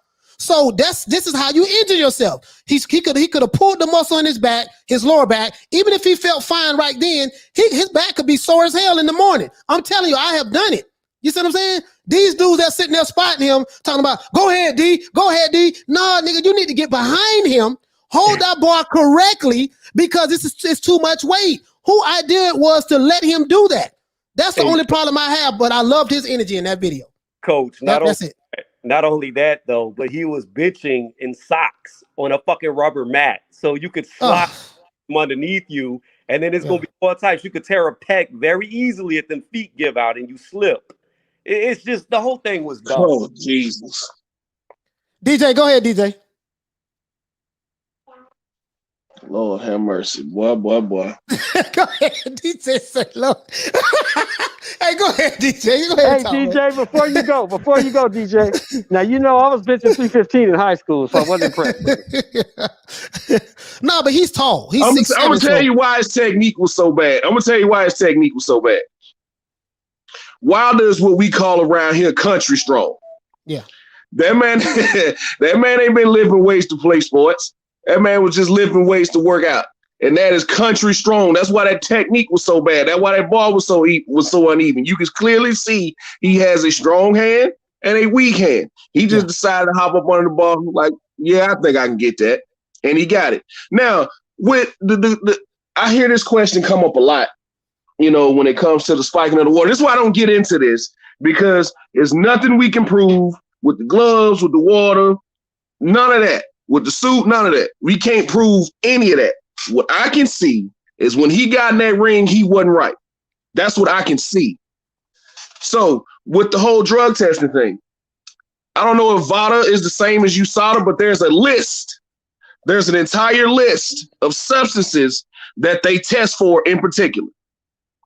This is what USADA. I don't know how VADA does it, but this is what USADA. There's an entire list that's about as a phone book thick that they test for.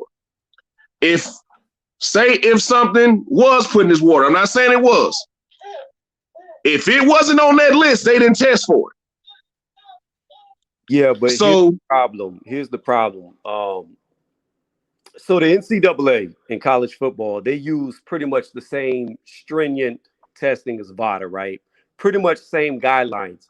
Those testing are so strict that if you take creatine from GNC, you will get popped hot, and it's an illegal substance. So the idea that they could find something on this list, it's just not possible. Like it would already be banned. It'd already be on the list. And the thing about it is this: at the end of the day, the burden of proof is on the accuser, not the accusee. If you're saying they did it, it is on you to prove it. That's exactly why. That's exactly why I never got into any of that. When all this stuff started coming out from last year, I knew two things from watching that fight. Number one, his legs weren't there from the first round. Number two, Tyson Fury owed that man a third fight. No matter how we feel about everything else, those are two things for sure that we can prove and that we know. Tyson Fury owed that man a third fight. Absolutely correct. Tyson Fury owed that man a third fight, and his legs were not there. Now, Tyson Fury did the work that he needed to do to stop that fight. He was like, it's not my fault your leg's weak. I'm going to get your ass out of here before you get a chance to clip me. So he did what he needed to do. That's why I can't wait until this third fight, man. I think he's corrected a lot of the mistakes. Now, when people talk about JD's and JD still having a job, I don't even know what his role is anymore. But I guarantee you one thing: his ass won't be checking them gloves come fight night. Hey, He probably kept him on. He probably kept him on out of loyalty and out of feeling some type of way about him. We don't know how that conversation went. He probably told him, I'm gonna keep you on. I'm gonna keep you on. You carry the bags, you carry my gear. But I tell you what, Malik, you can probably wrap my hands come fight night. But Malik, go in that room, check the gloves, big dog. Yeah, the fact is that JD still has a job, though. He has a job, and he let all that pass him. But see, everybody talks about him firing Mark Breland and replacing JD and keeping JD's. Nobody talks about him firing a black man and replacing him with a black man. But here's the problem. Yeah, I got with your argument. Here's the problem with your argument, DJ. What's the only up, problem man? I have with your argument. What's up, OG? The only problem I have is this. What's up? You accused that man of spiking your water. You tried to destroy that man's whole future earning potential with no proof. That's the problem I have. Oh, I got you. no. Just like I ain't got no problem with that girl who tried to put a baby on me until the DNA test results came back. I ain't got no problem with her. No, DJ, listen. What the hell that got to do with? When I went around town telling everybody that was my baby, that ain't my baby. Look. Hey, let me get this super chat out the way.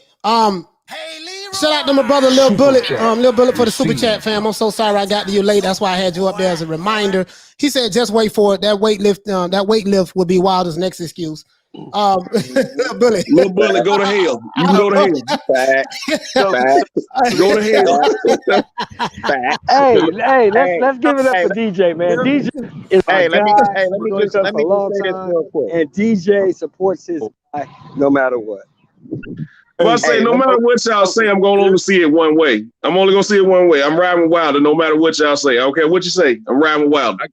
Yeah, there's nothing wrong with that. There's nothing wrong with that, though. Again, I'm not talking about who riding with who. I'm just saying I was motivated by the video. As cringy as it might have looked because of the spotting, and I know that Wilder, I wouldn't advise him to do that because DJ, he could have seriously got hurt. Hey, that's all I'm saying. Go, ain't no need for him to lift that kind of weight. We know, man. We know you strong. Go ahead, Bo. Hey, here's the question nobody's really asking. In that video, what happened to his dent? The dented skull that he supposedly had, because that dent wasn't in there. Remember when he sat down with Ellie Setback and Fred from Barbershop Conversations? They was quick to show that dent. Bossy Ego was quick to show that dent. But in that video, they got a close-up of Deontay Wilder after he lifted those weights. You didn't see that dent in his head, so I wonder what happened to it. I've already debunked that, brother. Bones don't dent; they break.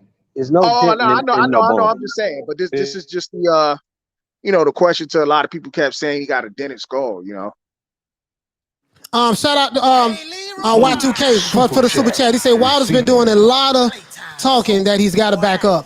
He better not get beat down. Wilder's gonna have to back it up. He's gonna have to back it up. He's gonna have to. You see what I'm saying? Because this is the fight. They hyping it up. It is what it is. Wilder's got something to prove. Tyson Fury got something to prove. Wilder got to prove that the reason why Fury won because he was cheated and it was conspiracy against him for whatever he feel. That's it. That's how he feels. Fury has to prove that, hey, when we stopping Wilder in the second fight, it was not a fluke. I did not cheat him. I'm gonna stop him again to show you guys that. You know what I mean? So that's what makes this fight so interesting. All the racial stuff, the racial element, I'm done with that. You guys know how I feel about the race hustling and the race baiting. I don't like the race baiting element. I agree with Shelton as it relates to the Mark Breland situation. I didn't like the fact that I don't mind you firing Mark Breland. Trainers get fired all the time. What the problem I had with it was you made accusations of this guy, right? You didn't show any proof that he did this, but one of your main reasons why you lost the fight was that Tyson Fury cheated. But the main guy who was responsible for making sure everything went on the up and up in the locker room as it relates to the gloves was JD's. So how do you justify firing Mark Breland because you believe he cheated? I'm all fine with that. But you justify keeping JD's while acknowledging at the same time that Tyson Fury was able to cheat with his gloves because he put egg weights in it, and JD's was responsible for making sure nothing like that happened. But you decided to keep him. I would like to ask him that question. What went into your thought process when you decided to get rid of one guy for neglect or cheating, but you kept the other guy, and basically you could have gotten killed, because this guy wasn't on his job with I Edwards. might have an answer for that. Go ahead. Okay, so y'all let me know if y'all remember this. Y'all remember when, Mark Breeden was saying, "Oh, Wilder don't listen to me no more." I believe their relationship was already rocky and starting to fall apart anyway. Right. So after he lost, and you're the head coach or you're the head trainer, I'm gonna look at you first. When I was coming back to the corner and you didn't have any answers, I don't think he had any answers for him. And I think it happens all the time in other sports as well. I think Mark Breeden took Deontay Wilder as far as he could take him. Right. And I think Mark Breeden saw that above all this other stuff. I think Mark Breeden saw that, and I think Deontay Wilder realized that. We've gone as far as we can go with each other. I need to go in another direction. Now, I've been consistently saying throughout all these platforms, I don't care that Deontay Wilder accused him. I care that it came out. Like if you went to a man-to-man in a room together and said, "I think you did some shit to my water. I don't appreciate it. I want you gone." If that would have happened that way, I had no problem with that. But the fact that it came out and we know about it, we should know about stuff like that. The fact that we know about it is the problem that I have. I don't care what they said to each other, because Mark Breeden went overseas and did an interview and said a lot of shit about Deontay Wilder as well. Now, this is after Deontay Wilder accused him, but he came back and said a lot of shit about Deontay as well. So I believe there's three people who will tell you the truth: kids, drunks, and angry people. So I believe he went overseas and started telling a lot of truth about how he felt about Deontay Wilder as well, which let me know they didn't have the best relationship. It might have started out great. Everything was peaches and cream, but somewhere along the line, before that second Fury fight or whenever he said it, their relationship started to fall apart. So I believe that's why it made it easier for him to accuse him and fire him. Not saying that it was right, but they didn't have the best relationship going into that fight anyway. Man, that's probably why Mark Breeden is gone and JD's is still there. But like I said, I can bet you one thing. I'm willing to put money on this. JD's won't be taking them gloves next fight. All right, well, let me step in here. The issue is not that he fired him and we found out.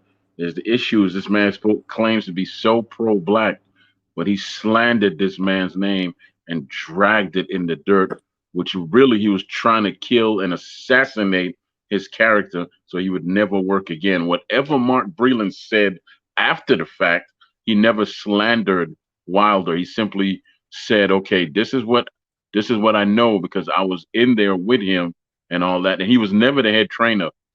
JD's was the head trainer, so he got that incorrect. He was never the head trainer. All right. And the reason why he couldn't go any further with Wilder is because Wilder wasn't there to listen to him. He was listening to JD's, who has absolutely not one iota of boxing experience. And he wanted someone to yes him and stroke his ego. I don't think that worked out well with Mark Breeden. You telling me that a man who trained Vernon Forrest and many other good fighters couldn't work with this guy with the skills that he has? He couldn't work with him? No. He didn't slander Wilder's name whatsoever. Wilder's this pro-black dude, but every time he opens his mouth, Charlo should be slapped. Mark Breeden gets character assassinated, right? He's always seemed to be destroying and tearing down blacks. I don't get how you're so pro-black, but you got 4 white lawyers, you got 2 white managers, right? Why don't you explain that to me? Let's have a real conversation. I mean, if we gonna do that, he got white people around him, but he's so pro-black. We can go all the way back to Sidney Poitier and Harry Belafonte. How they so we're pro-black? We're not talking about those people. We're talking about present day. That's why I don't get. That's why I don't get into that. This is why I don't know. This is why I don't get into that. We can do that with him. We can do that with them too. That's why I don't get into that. They don't have anything to do with the Wilder conversation. That's a deflect. Hey, this is my issue. And it's not a deflect. It's not a deflect. You can't say if this is what gets me. This is what gets me about Wilder critics. It was like he's so pro-black, but he goes after black men. No, he shits on the men who shit on him. Everybody talks about Mike he jumped on Mike Tyson for having an opinion. Mike Tyson said, Fury got his number. Fine, you can have that opinion.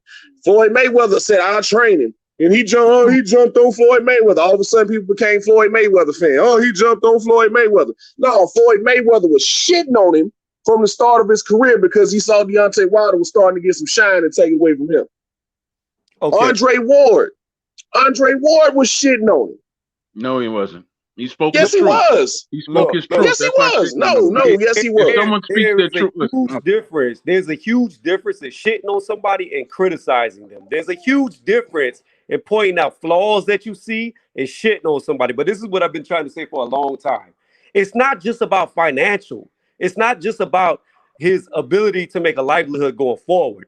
It's kind of like a female who claims a dude raped her, right? It doesn't just fuck you up, say, for your job, but it fucks up your fucking name. So what I mean by that is this. Mark Breland, an Olympic gold medalist. He is arguably probably the best amateur boxer ever in the United States history. A two-time champion. If he spiked his fucking water, all that's ruined. It means fucking nothing. And that's my issue with it. Not only do you fuck up his livelihood, but you fuck up his legacy. And to say some shit without no merit, no proof, no nothing is bullshit to me. And that's why I don't like it. But on that note, I'm going to get off. All right, brother. You take care of yourself Tony, now. Thanks for coming, brother. Right, man, Tony's Reviews, man. Shout out to Tony's Reviews, man. Let's give him a round of applause. You know what I mean? I want to let everybody say what they have to say on this channel, man. Let everybody say what they have to say. Shout out to Tony's Reviews, man. That's what the channel's all about. Shout out to D-Style for the D-Style Boxer for the super chat. Brother, I will come to your channel. I'm gonna try to find you on Instagram and send you a DM, I guess. I guess that's the way I can get in contact with you. Style boxing. Got it. Yeah, he said didn't move didn't move from the temple to the cheek, apparently. Yeah, I don't, I think, I don't, about the dent thing and all that stuff there. I did too, guys. This is another thing, right? This is gonna be a damn good fight that's coming up between Tyson Fury and Wilder. Now, I'm on the record, DJ, I'm opposite of you. I'm on the record saying that I think Tyson Fury will stop Wilder in the 10th round. Okay. My justification for that is it's not Wilder hate. I feel like that. Okay, Wilder's gonna come in this fight 10 times better. I fully expect that. I don't know what Malik Scott is bringing to the table. You know, we won't know until July 24th. You see what I'm saying? As related to Malik Scott. But I'm very familiar with Sugar Hill. So that's one reason why I'm picking Fury, because I'm very familiar with Sugar Hill. And also, I think that Wilder's going to have to get Fury out of there early, probably within the first 5 rounds. I think if it goes past that, then we're dealing with conditioning. I don't know what kind of training Wilder is doing from a conditioning standpoint. I don't know how strong his legs is going to be. I do agree with you. He didn't look the same the second fight. I've always said that. Shelton to tell you that. I was like, man, he didn't look the same that second fight. He didn't look the same. Now, why he didn't look the same, I don't know. I can't say this is why, that's why. But his legs wasn't there. So that leads to another question. Troy, I want to ask you this question. DJ, I want to ask you this question. And Bowl, I want to ask you this question. While the legs wasn't there, why wasn't his legs there in that second fight? Now, what do you think was the reason why his legs wasn't up under him? Forget the costume. Why wasn't his legs up under him that fight? What did you think he overtrained? I'm trying to figure out what would be a reason why a fighter doesn't have his legs in a fight. See, this Sheldon knows this. I've spoken about this before. See, this is why I believe that when he said something about the suit, it was valid. I believe that suit was valid. I believe the excuse for the suit was valid. Now, here's why I go with this. If you watch that fight, when he got to the ring, the suit had LED lights and snaps and buckles on it, right? Mm-hmm. And you hear stories about how he had to wear that for like 25, 30 minutes in the back before he walked out. Then he had that long ring walk. And it supposedly weighed around 40 pounds. Now, with that being said, you put that on, my brother. You put it on. Now, you hear people saying that he tried it on, it felt good, but he had to wear it. Now, I don't know if y'all have worked out with weight vests in the past. I have. If you wear a weight vest for an hour and then squat and then try to run and all that, what your legs gonna feel like? They're gonna feel rubbery. I wore weight vest before. So if you- that's Stella, why I if you- feel like it was feel like valid, but at Jello. the same time, you can't use that as an excuse because you decided to put that on. Now, another point that I bring up with that, and this is part of being a good trainer. Now, Coach Malachi, I know you probably heard this, Troy. Mold, I know y'all probably heard this story before about Emmanuel Stewart, the late great Emmanuel Stewart, my favorite trainer ever. Dog cussing Tommy Hearns for getting a leg massage before one of his fights. What the is wrong with you? Are you crazy? Why are you doing this? Mark Breland should have grabbed that suit. Feel this. You're not wearing this. What are you thinking? Then we gotta wear it for how long? How long until our ring walk? How long is the walk to the ring? No, fuck that. You're not wearing this. And he should have threw that shit back in the locker. This is the problem with that. Malik Scott said that Deontay Wilder is very stubborn in the press conference with Tyson Fury. And if we're going to piggyback off what you said, the relationship between Deontay Wilder and Mark Breland was not on the best of terms. That's one. Two, Mark Breland is not the lead trainer. So, and then if they're not on the best of terms, and that means it came to a point to where Deontay Wilder did not respect Breland anymore. So Breland probably didn't even have a word to say. He couldn't even interject anyways as it relate to Wilder because him and his relationship wasn't that good. And then two, when the fighter doesn't respect the trainer anymore, there's nothing that trainer can say to him that he's going to listen to anyways.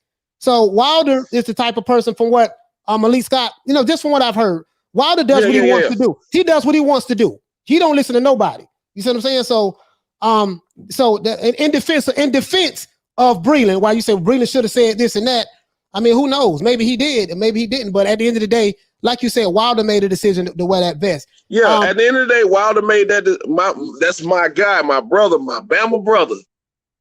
I know that pride got in the way. No, I done spent probably 80 grand on this suit. I'm wearing this damn suit. This shit sharp. It's Black History Month. Do you see this? Man, I look like Batman. I'm finna go ahead in this suit. So that's why. Like I said. That's why I feel like it was valid, but you can't use it as an excuse. Hey, at the same time. So I believe that contributed to his legs being weak. And another thing, he came in to this fight over 230 pounds. I think he was around 235, if I'm not mistaken. I have to go back and look at the weigh-in. Wilder has never came into a fight over 220. 232, DJ. 232? Okay. Yeah. So he's never came into a fight over 220. Could that have been also a problem as well? Carrying that much weight, trying to bulk up to deal with Tyson Fury. And he also didn't believe Tyson Fury was going to walk for it. But that's breaking down the fight. But I believe carrying that extra. I believe carrying that extra 15 pounds or so, as well as wearing that damn heavy ass suit, contributed to him not having any legs, and the long ring walk, and how long he had to wear it. But go ahead, fellas. Did we talk about this, DJ? Did we not talk about this? Oh yeah, we've talked about this several times. Sheldon, you know me, man. You know why I stand on this. Troy, go ahead, fam. What you want to interject on that? Why do you think that Wilder didn't have his legs up on there? It could be a lot of things, but why did he have to wear? Why did he have to wear a suit a whole hour before the fight? Why? Yeah, I don't. It probably took that long to get the damn thing on. Yeah, but it didn't take long to get it off. They took it off pretty quick. Yeah, so why did he have to have it on an hour before the fight? I don't think it was an hour. I think they said like 20 or 30 minutes, but not an hour. And then he had that long ring walk. So you gotta ask him, Troy. You gotta talk to your brother and ask him, Troy. Okay, but didn't he factor that all in when he bought this suit and found out the weight of the suit? Shouldn't he have factored all of that in?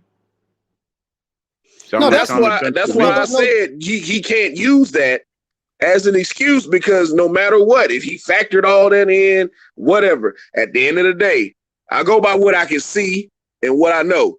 He decided to put it on. We saw we don't know how much that suit weighed, but I saw when he got to the ring, it had LED lights and snaps and buckles on it.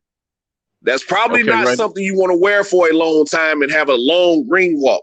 He probably should have been carried to the ring like Tyson Fury. That probably would have helped. Yes, sir. But DJ, I got a question. What did that suit have to do with Black History Month? I saw the suit. What did it have to do with Black History Month?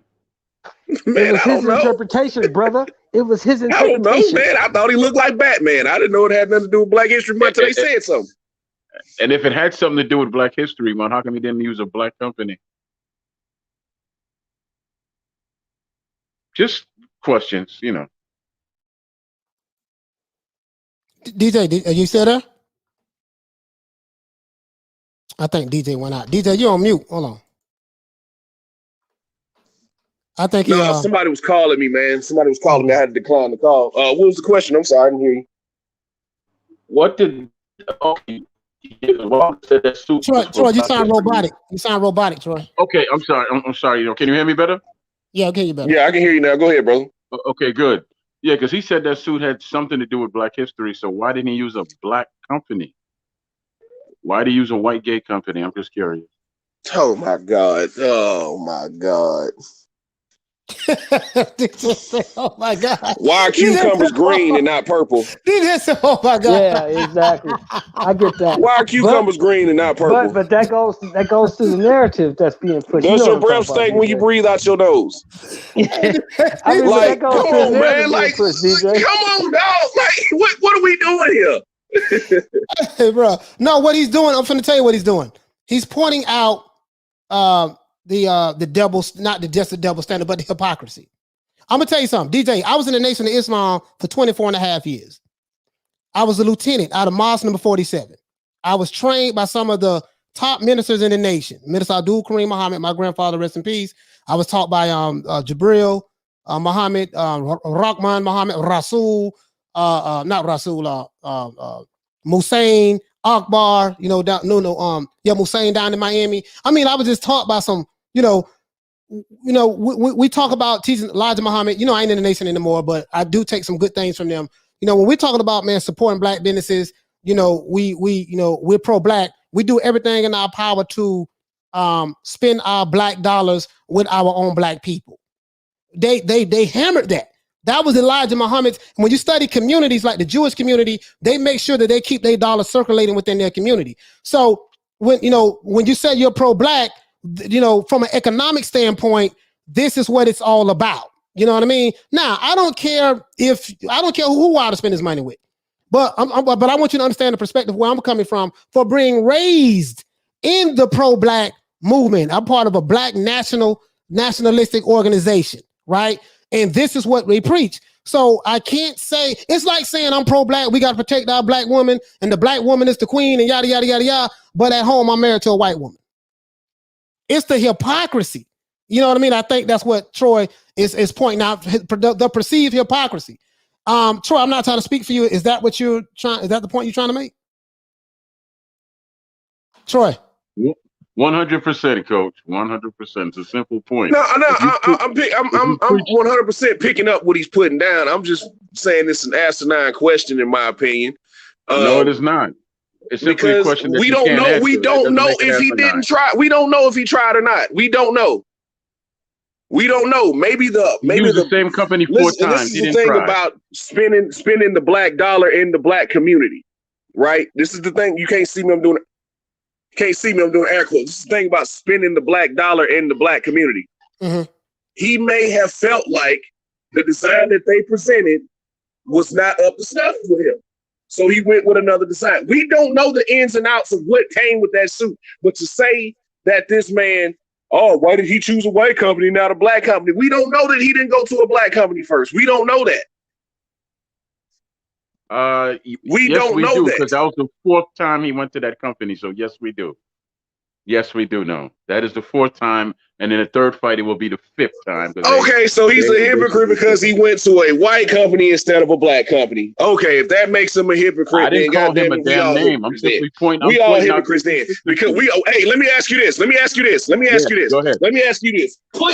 Please, when y'all leave right now, I'm trying to cook this man. Listen, let me ask you this.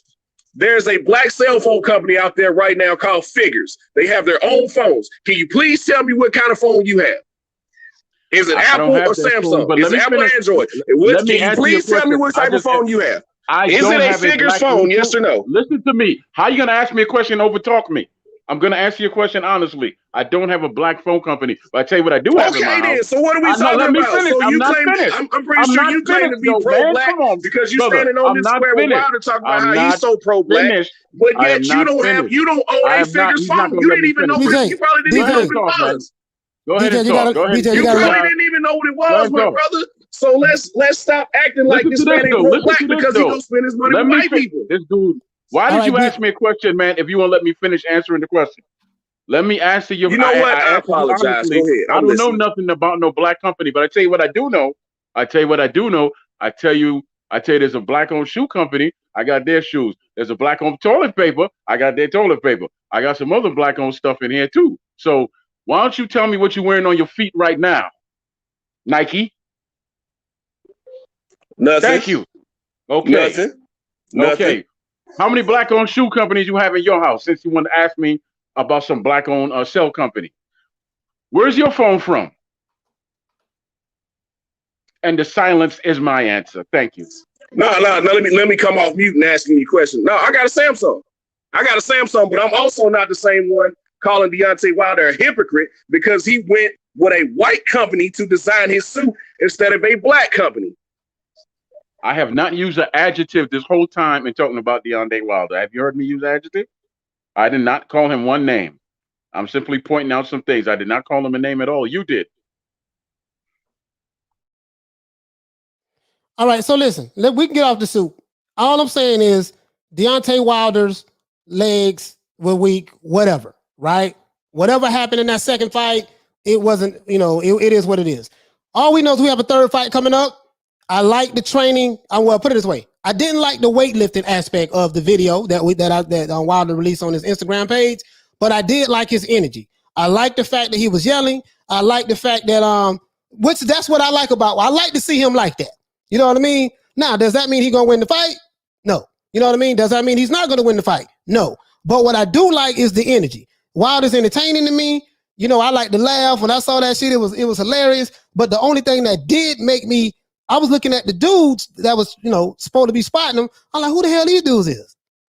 You see what I'm saying? So I wouldn't have Wilder lifting that heavy ass weight. He don't need to lift it. Especially not just to do something for, and I know he probably just doing it for his fans and stuff like that, but don't have him lift that. The man could have seriously got hurt. I pulled the muscle in my back, straining with 365. I bench pressed 365 when I was in my 20s. I haven't done it since, but I had a monster trainer named Homer Jones. Shout out to Homer Jones. He was he was the number one wrestler in the state of Florida, strong as an ox. He was a power lifter as well. He showed me everything I need to know about powerlifting. But I put the muscle in my back. So when I saw that, I cringed like hell. You do not have a man who's worth $40 million in a gym just jumping down, and he is country strong, jumping down, bench pressing 310 pounds. He has lean muscle mass. A lot of people, I don't know if you guys know this, when you're doing bench press, your weight, your strength comes from your legs. A lot of people don't know this. When you're bench pressing, your strength is coming from your legs because your feet is planted down.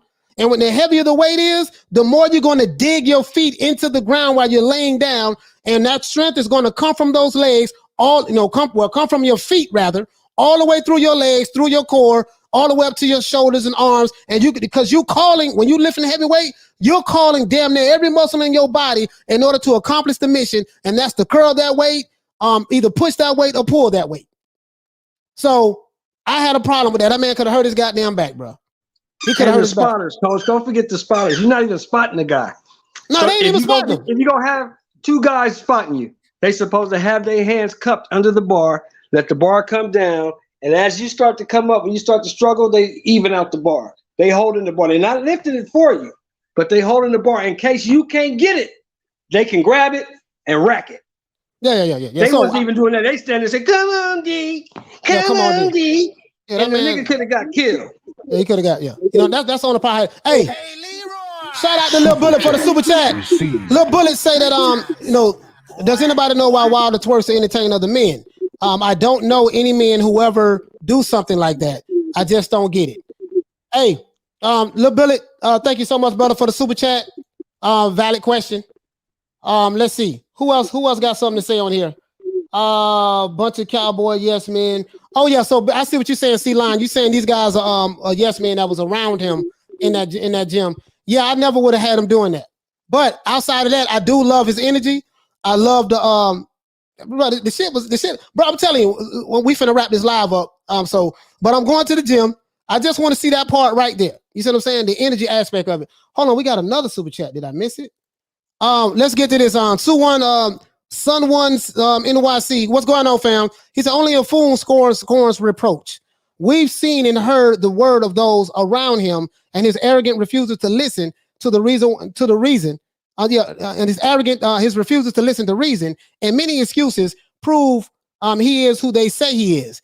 A petulant child with a keen complex pride before the fall. A petulant child. That's what he is. Petulant child. Sorry about that. DJ, how many times have I said that to you? He acts like a petulant child. Have I not said that to you? I think DJ might have went out. Yeah, I think DJ went out. DJ, are you still there, brother? I think DJ went out. I think he having issues, technical issues. Yeah, you having issues, bro. Hey DJ, we're gonna wrap the show up anyways. I just want to give everybody a shout out on the panel. Bold, I'm so sorry, brother. You've been sitting here the whole time. You didn't really get a chance to talk. My fault. Yeah, I'm sorry about that, Bold. Yeah, man. I'm sorry about that, brother. That's all. It's all good. Nah, man, you've been rocking. DJ, Hey, listen, go ahead, Troy. I'm sorry, Coach. Hey, DJ. Well, DJ having technical issues. Okay, listen, I was gonna tell him that he taught me something new today about the black-owned phone company. So I tell you what I'm gonna do, right? I'm a man of my word. I'm gonna check into it.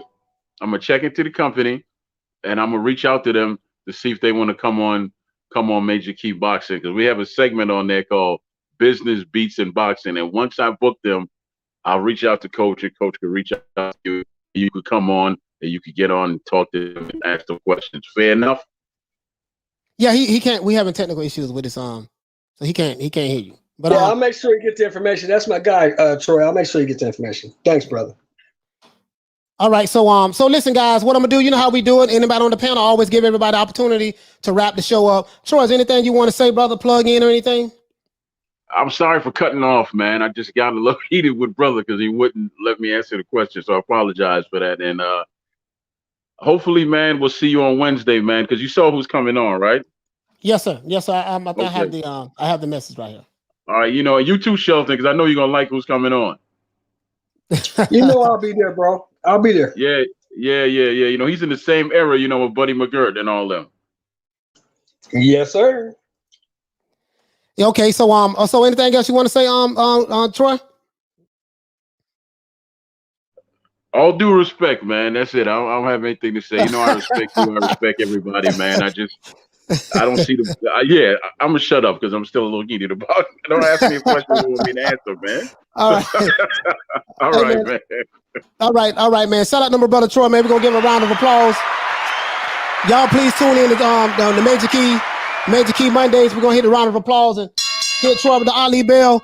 Also, my co-host Shelton. Anything you want to say, my brother, before we wrap it up? Yeah, man. Just great show, great stream as always. Thanks to the chat, thanks to the panel, everybody who participated, and Wilder, stop lifting weights, man. You don't need to be doing all that. You almost hurt yourself, bro. That was scary. Focus on your training, head movement, footwork. Develop a jab and try to push this dude back. Because if you don't, he's gonna beat you again. But great show. And I'll see you tomorrow. Everybody, same bat time, same bat channel. Yes, sir. Yes, sir. Absolutely. Let's give our brother, my co-host, Shelton Moore, a round of applause. You know what I mean? Absolutely. And we're gonna hit the Ali Bell for my brother, man. So salute to my brother Shelton, man. Bo, man. I'm so sorry. Go ahead, brother. I'm so sorry, man. You ain't get a chance to talk. It's all good, Coach. It's good that I should have let you talk. You had a lot of people on the panel and stuff like that, man. That's real good, man. And definitely going to catch y'all tomorrow, man. I want to explain something to you and everybody. Me and Shelton don't see eye to eye on a lot of on some things, right? When it comes to the sport of boxing, you know what I mean. So we don't. But I think that's what make the show pretty well, right? A lot of people may not agree with what Shelton, his views. Even if I don't agree, he may not agree with some of my views. But that's my brother. You know what I mean? We chop it up all the time, every day on the phone. And I'm not going to. It could be my sister, Lady Shan. We may have differences or whatever, or it could be whoever. You know what I mean? You can always come on this platform. You will not be disrespected. I will not let anyone disrespect Bo, Shelton, DJ, my sister, Lady Shan, Halim. It doesn't matter who it is. Whoever come on this platform, even if you are a member of the LDBC, you come on this platform, you ought to know my position. I let it be known off the rip. Because I don't like the race baiting and stuff like that. You know my position. Even if you come on this platform, I will let you speak and have your piece. You know what I mean? Because I refuse to be like those other channels who they don't let people come on, and then if someone say something in the chat they don't like, they'll block them. The only way you get blocked on this channel is if you are a habitual troller, or if you disrespecting the guests. If you disrespecting, especially the women, if you're disrespecting Lady Shan or Carmen Serene or Lisa Bells or Anna Lee or any of the women, I'm very big on that, and I'm big on respecting the OGs. You guys know how I am. I respect my elders. I'm from the South. I was raised to where, when you see your elders, you respect them. You say, yes, ma'am, no, ma'am, yes, sir, no, sir. To this day, I say, yes, sir, yes, ma'am, no, sir, to my elders. This is how I was raised. So when I have these like other boxing, I don't have I don't have these other boxing greats coming on my channel as of yet. They will come. But when they do come, I hold them in the high regard.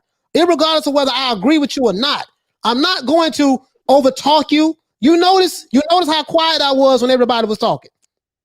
I try not to overtalk anybody, and I want people to say what they have to say. I don't want you to feel like because you come on this show that, man, I gotta agree with Coach. If I don't, he's gonna block me and kick me off, and he's gonna overtalk me. I'm not gonna do that. I'm gonna sit back because I can talk. Everybody know I can talk. So I got a big ass mouth. We know that. But I just want to make that clear. Some people may not like it. I get it, but just understand where I'm coming from. You don't have to like it, but just try to see it from my point of view and respect where I'm coming from. That's all I ask. That's all I ask, guys.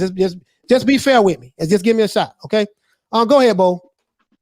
Again, another great show, and definitely looking forward, towards the for the show tomorrow and stuff like that, man. Great having guys on the panel. I know people have differences and stuff like that, but that's what makes it great, man. There's a lot of diversity and stuff that goes on and stuff. So good show. Yes, sir. Thank you so much, man. We're going to give a round of applause to my brother Bo, man. Bo, come back tomorrow anytime, brother. You know that. You got my number as well. We're going to hit the Ali bell for my brother Bo as well, man. So you guys know how we do it. I'm going to wrap it up. I'm going to go ahead and give everybody a shout out who's here. Off the top, I don't want to forget anybody. Shout out to the young brother who came on representing for Wilder. Whether I agree with him or not is irrelevant. I let the brother come on and speak. You see what I'm saying? He's young. So you got to take that into consideration as well. So shout out to my sister, Lady Shan. Shout out to Lisa Bells. Shout out to Carmen Serene. Shout out to Anna Lee. Shout out to GB Guthrie. Shout out to Halim. Shout out to the Surgeon of Death. Shout out to DJ. Shout out to D-Style Boxing. Shout out to my brother Troy.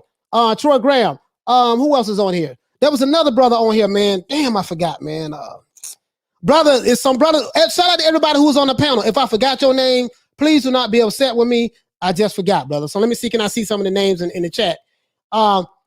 Please subscribe to D-Style Boxing. Please subscribe to Lady Shan. Please subscribe to Blood Boxing. Please subscribe to Retro Boxing Documentaries as well. Please subscribe to Major Key Boxing. Let's see. Subscribe to the Punch Drunk Boxing as well. Let's see. Shout out to the Surgeon of Death. Shout out to Bon Scott. Shout out to Triple X. Shout out to my brother Charlo. Shout out to Hyphy. Shout out to Jeff Lucietta. Shout out to Halim. Shout out to the Bon Scott. Shout out to Dimitar. I guess shout out to Demi. I'm gonna just call you Demi, but I got a friend of mine named Demi. Shout out to Demi. Shout out to Julson Nicholas. Shout out to Nautico Blings. Shout out to my sister Anna Lee. Shout out to Peter Von Arts. Shout out to Kathy W. Before I forget. Shout out to Gordon Chuck. Shout out to Adrian. OG, I think you cursed me out. I think you shot a finger to me on my show in the panel. Notice I did not block you though. No problem. You can come back again. Please subscribe to the channel. And if you want to shoot me some more birds, I'll be on again tomorrow at 3 o'clock Eastern Standard Time, Miami time. You can come back on here and shoot me some more birds. I appreciate you showing up anyways, though. I don't take it personal. I really don't. And it doesn't hurt my feelings, to be honest with you. My feelings is very hard to hurt. I have very tough, thick skin. Shout out to Matthew C. Shout out to my sister Carmen Serene. Shout out to Proud Father. Shout out to D Nice. Shout out to D Nice. Shout out to my brother Lil Bullet. Shout out to you, fam.